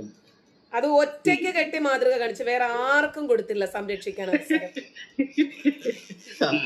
അല്ലെ, വേറെ കുറച്ച് പേർക്ക് കൊടുത്തിട്ടുണ്ട്. പോട്ടെ, അത് പറ, അതൊരു മാതൃകയാണോ? പിന്നെ അത് മാതൃകയാണോ? അത് പറ. അതൊരു മാതൃകയാണ്. ഇവരെങ്ങനെ വിധവകളായ? അല്ല, നിക്ക്, ആ മാതൃക ഇദ്ദേഹം ഇന്ന് പിൻപറ്റുവോ? അതാ പറഞ്ഞ, അതൊക്കെ വലിയ മനസ്സുള്ളവർക്ക് പറ്റുന്ന പരിപാടിയാണ്. അല്ല, ഒരു കാര്യം, അവരെങ്ങനെ വിധവകളായത്? അതാ പറയുന്നത്. ഇന്നത്തെ കാലത്ത് ആരെങ്കിലും ഒരു യുവാവ് ആദ്യമായി വിവാഹം ചെയ്യാൻ പോകുന്ന ഒരു യുവാവ് ഒരു പിന്നെ ഡൈവോഴ്സ്ഡ് ആയ ഒരു സ്ത്രീയെ കല്യാണം കഴിക്കാൻ തയ്യാറാകുന്നു. അയ്യോ, ഞാൻ ചോദിച്ചത് പ്രവാചകന്റെ മാതൃകയാണ് ചോദിച്ചത്. നിക്ക്. ഞാൻ ചോദിച്ചത് പ്രവാചകന്റെ മാതൃക. പ്രവാചകനെ കുറിച്ച് പറഞ്ഞപ്പം പ്രവാചകൻ അനേക വിധവകളെ വിവാഹം കഴിച്ചിട്ടുണ്ട് പറഞ്ഞു. ഇവരെങ്ങനെ വിധവകളായത്? അത് പറ. പ്രവാചകന്റെ കാലത്ത് പ്രവാചകൻ, ഇപ്പൊ ഉദാഹരണം പറയാം, സഫിയ. സഫിയ വിധവയാണല്ലോ. സഫിയ എങ്ങനെ വിധവയായത്? എങ്ങനെയോ ആയിക്കോട്ടെ, വിധവയായ ഒരു അത് സ്ത്രീ പറഞ്ഞു അയ്യോ കൊടുത്തേ. അത് ഇപ്പൊ പറ്റില്ല, അത് പറ്റില്ല. ഒരു വീട്ടിൽ കയറിയിട്ട് അവരുടെ കെട്ടിയോനെയും വാപ്പയെയും അവരെ ഇവരെയും ഒക്കെ കൊന്നിട്ട് വിധവയാക്കിയിട്ട് ഒറ്റയ്ക്ക് സംരക്ഷിക്കുന്ന ഏർപ്പാട് ഇന്ന് നമുക്ക് പിൻപറ്റാൻ പറ്റില്ല സുഹൃത്തെ. നിങ്ങളിത് ചെയ്യൂ, പറ്റുമോ? നിങ്ങളിത് ചെയ്യുവോ? അത് പറ്റുമോ? അപ്പൊ അതാ ഞാൻ പറഞ്ഞ ആ വക സാധനങ്ങളൊക്കെ മുസ്ലിമിനെ പറ്റുള്ളൂ, നമുക്കത് പറ്റിയല്ല. പറ്റുമോ? അതാ ഞാൻ തുടക്കത്തിലേ പറഞ്ഞേ, ഇത് മുസ്ലിമിന് മാത്രം മാതൃകയുള്ള കാര്യമാണ്. അതായത് ഇപ്പൊ ഉദാഹരണം പറഞ്ഞ സഫിയുടെ ഭർത്താവ് കിനാന, കത്തിബ കോട്ടയുടെ നേതാവായിരിക്കുന്ന കിനാനെ വെട്ടിക്കൊന്നിട്ട് പുള്ളിക്കാരത്തിന്റെ ഭാര്യ, അതും ആദ്യം മുഹമ്മദിനല്ല കിട്ടുന്നത്, ദിഹിയത്ത് അൽ കൽബിക്കാണ് കിട്ടുന്നത്. അപ്പൊ ദിഹിയത്ത് അൽ കൽബി എടുത്തോണ്ട് പോയപ്പം കുറെ ലവന്മാര് പറഞ്ഞു മുഹമ്മദ് അത് യോജിച്ചത് നിങ്ങൾക്കാണ് ഏറ്റവും. അപ്പൊ മുഹമ്മദ് നോക്കിയപ്പോ പെണ്ണടിപൊളിയാണ്, അപ്പൊ പറഞ്ഞ് നിനക്ക് ഞാൻ വേറെ പെണ്ണുങ്ങളെ തരാന്ന് പറഞ്ഞു, അങ്ങനെ കൊടുത്ത്. ഇത് മാതൃകയാക്കാൻ പറ്റുമോ നമുക്ക്? അങ്ങനെയാണോ വിധവയെ സംരക്ഷിക്കണ്ടേ? വിധവ ഒരാൾ ഒരു സ്ത്രീ വിധവയാകുക പല കാര്യങ്ങളും. വിധവയാവുമല്ല, ആക്കുകയാണ്. വിധവയാക്കിയിട്ട് വിധവയെ സംരക്ഷിക്കുകയാണ്. അതെന്തോ പരിപാടിയാണ്? ഞാൻ പറഞ്ഞു തീർക്കട്ടെ. വിധവ എങ്ങനെയും ആവാം, ഭർത്താവ് മരിച്ചാൽ വിധവയാവും. അതല്ലല്ലോ ഇവിടെ പറഞ്ഞത്. എങ്ങനെയാകുന്ന വിവരം അല്ല പറഞ്ഞത്. ഇവിടെ സഭ്യയാണ് ഞങ്ങൾ കൃത്യമായിട്ട് ചോദിച്ചത്. അപ്പൊ ഇത് താങ്കൾക്ക് ഉത്തരവില്ല. താങ്കളോട് അതല്ല മുഹമ്മദ് ചെയ്ത് കാണിച്ചതും നമുക്ക് എല്ലാ മനുഷ്യർക്കും അനുകരിക്കാൻ പറ്റുന്നതുമായ 5 കാര്യങ്ങൾ പറയാതെ പറയാം. താങ്കൾക്ക് വെളിവില്ലേ? വേറെ വല്ല പണി നോക്കിയാൽ മതി. ഈ കത്തോലിക് ബ്രദർ എന്ന് ഗെറ്റൗട്ട് അടിക്കുന്നുണ്ടെങ്കിൽ ആദ്യമേ പറയണേ. അല്ല, താങ്കളോട് ഞങ്ങൾ ഗെറ്റൗട്ടിക്ക് അടിക്കേണ്ടി വരികയാണ്. താങ്കളെ ഇനി മേളിൽ കയറ്റിയല്ല. അല്ല വേണ്ട, അതാ പറയട്ടെ, ഒരാളെയും ഗെറ്റ് ഔട്ട് അടിക്കരുത്. കത്തോലിക് ബ്രദറിനെ എനിക്കറിയാം.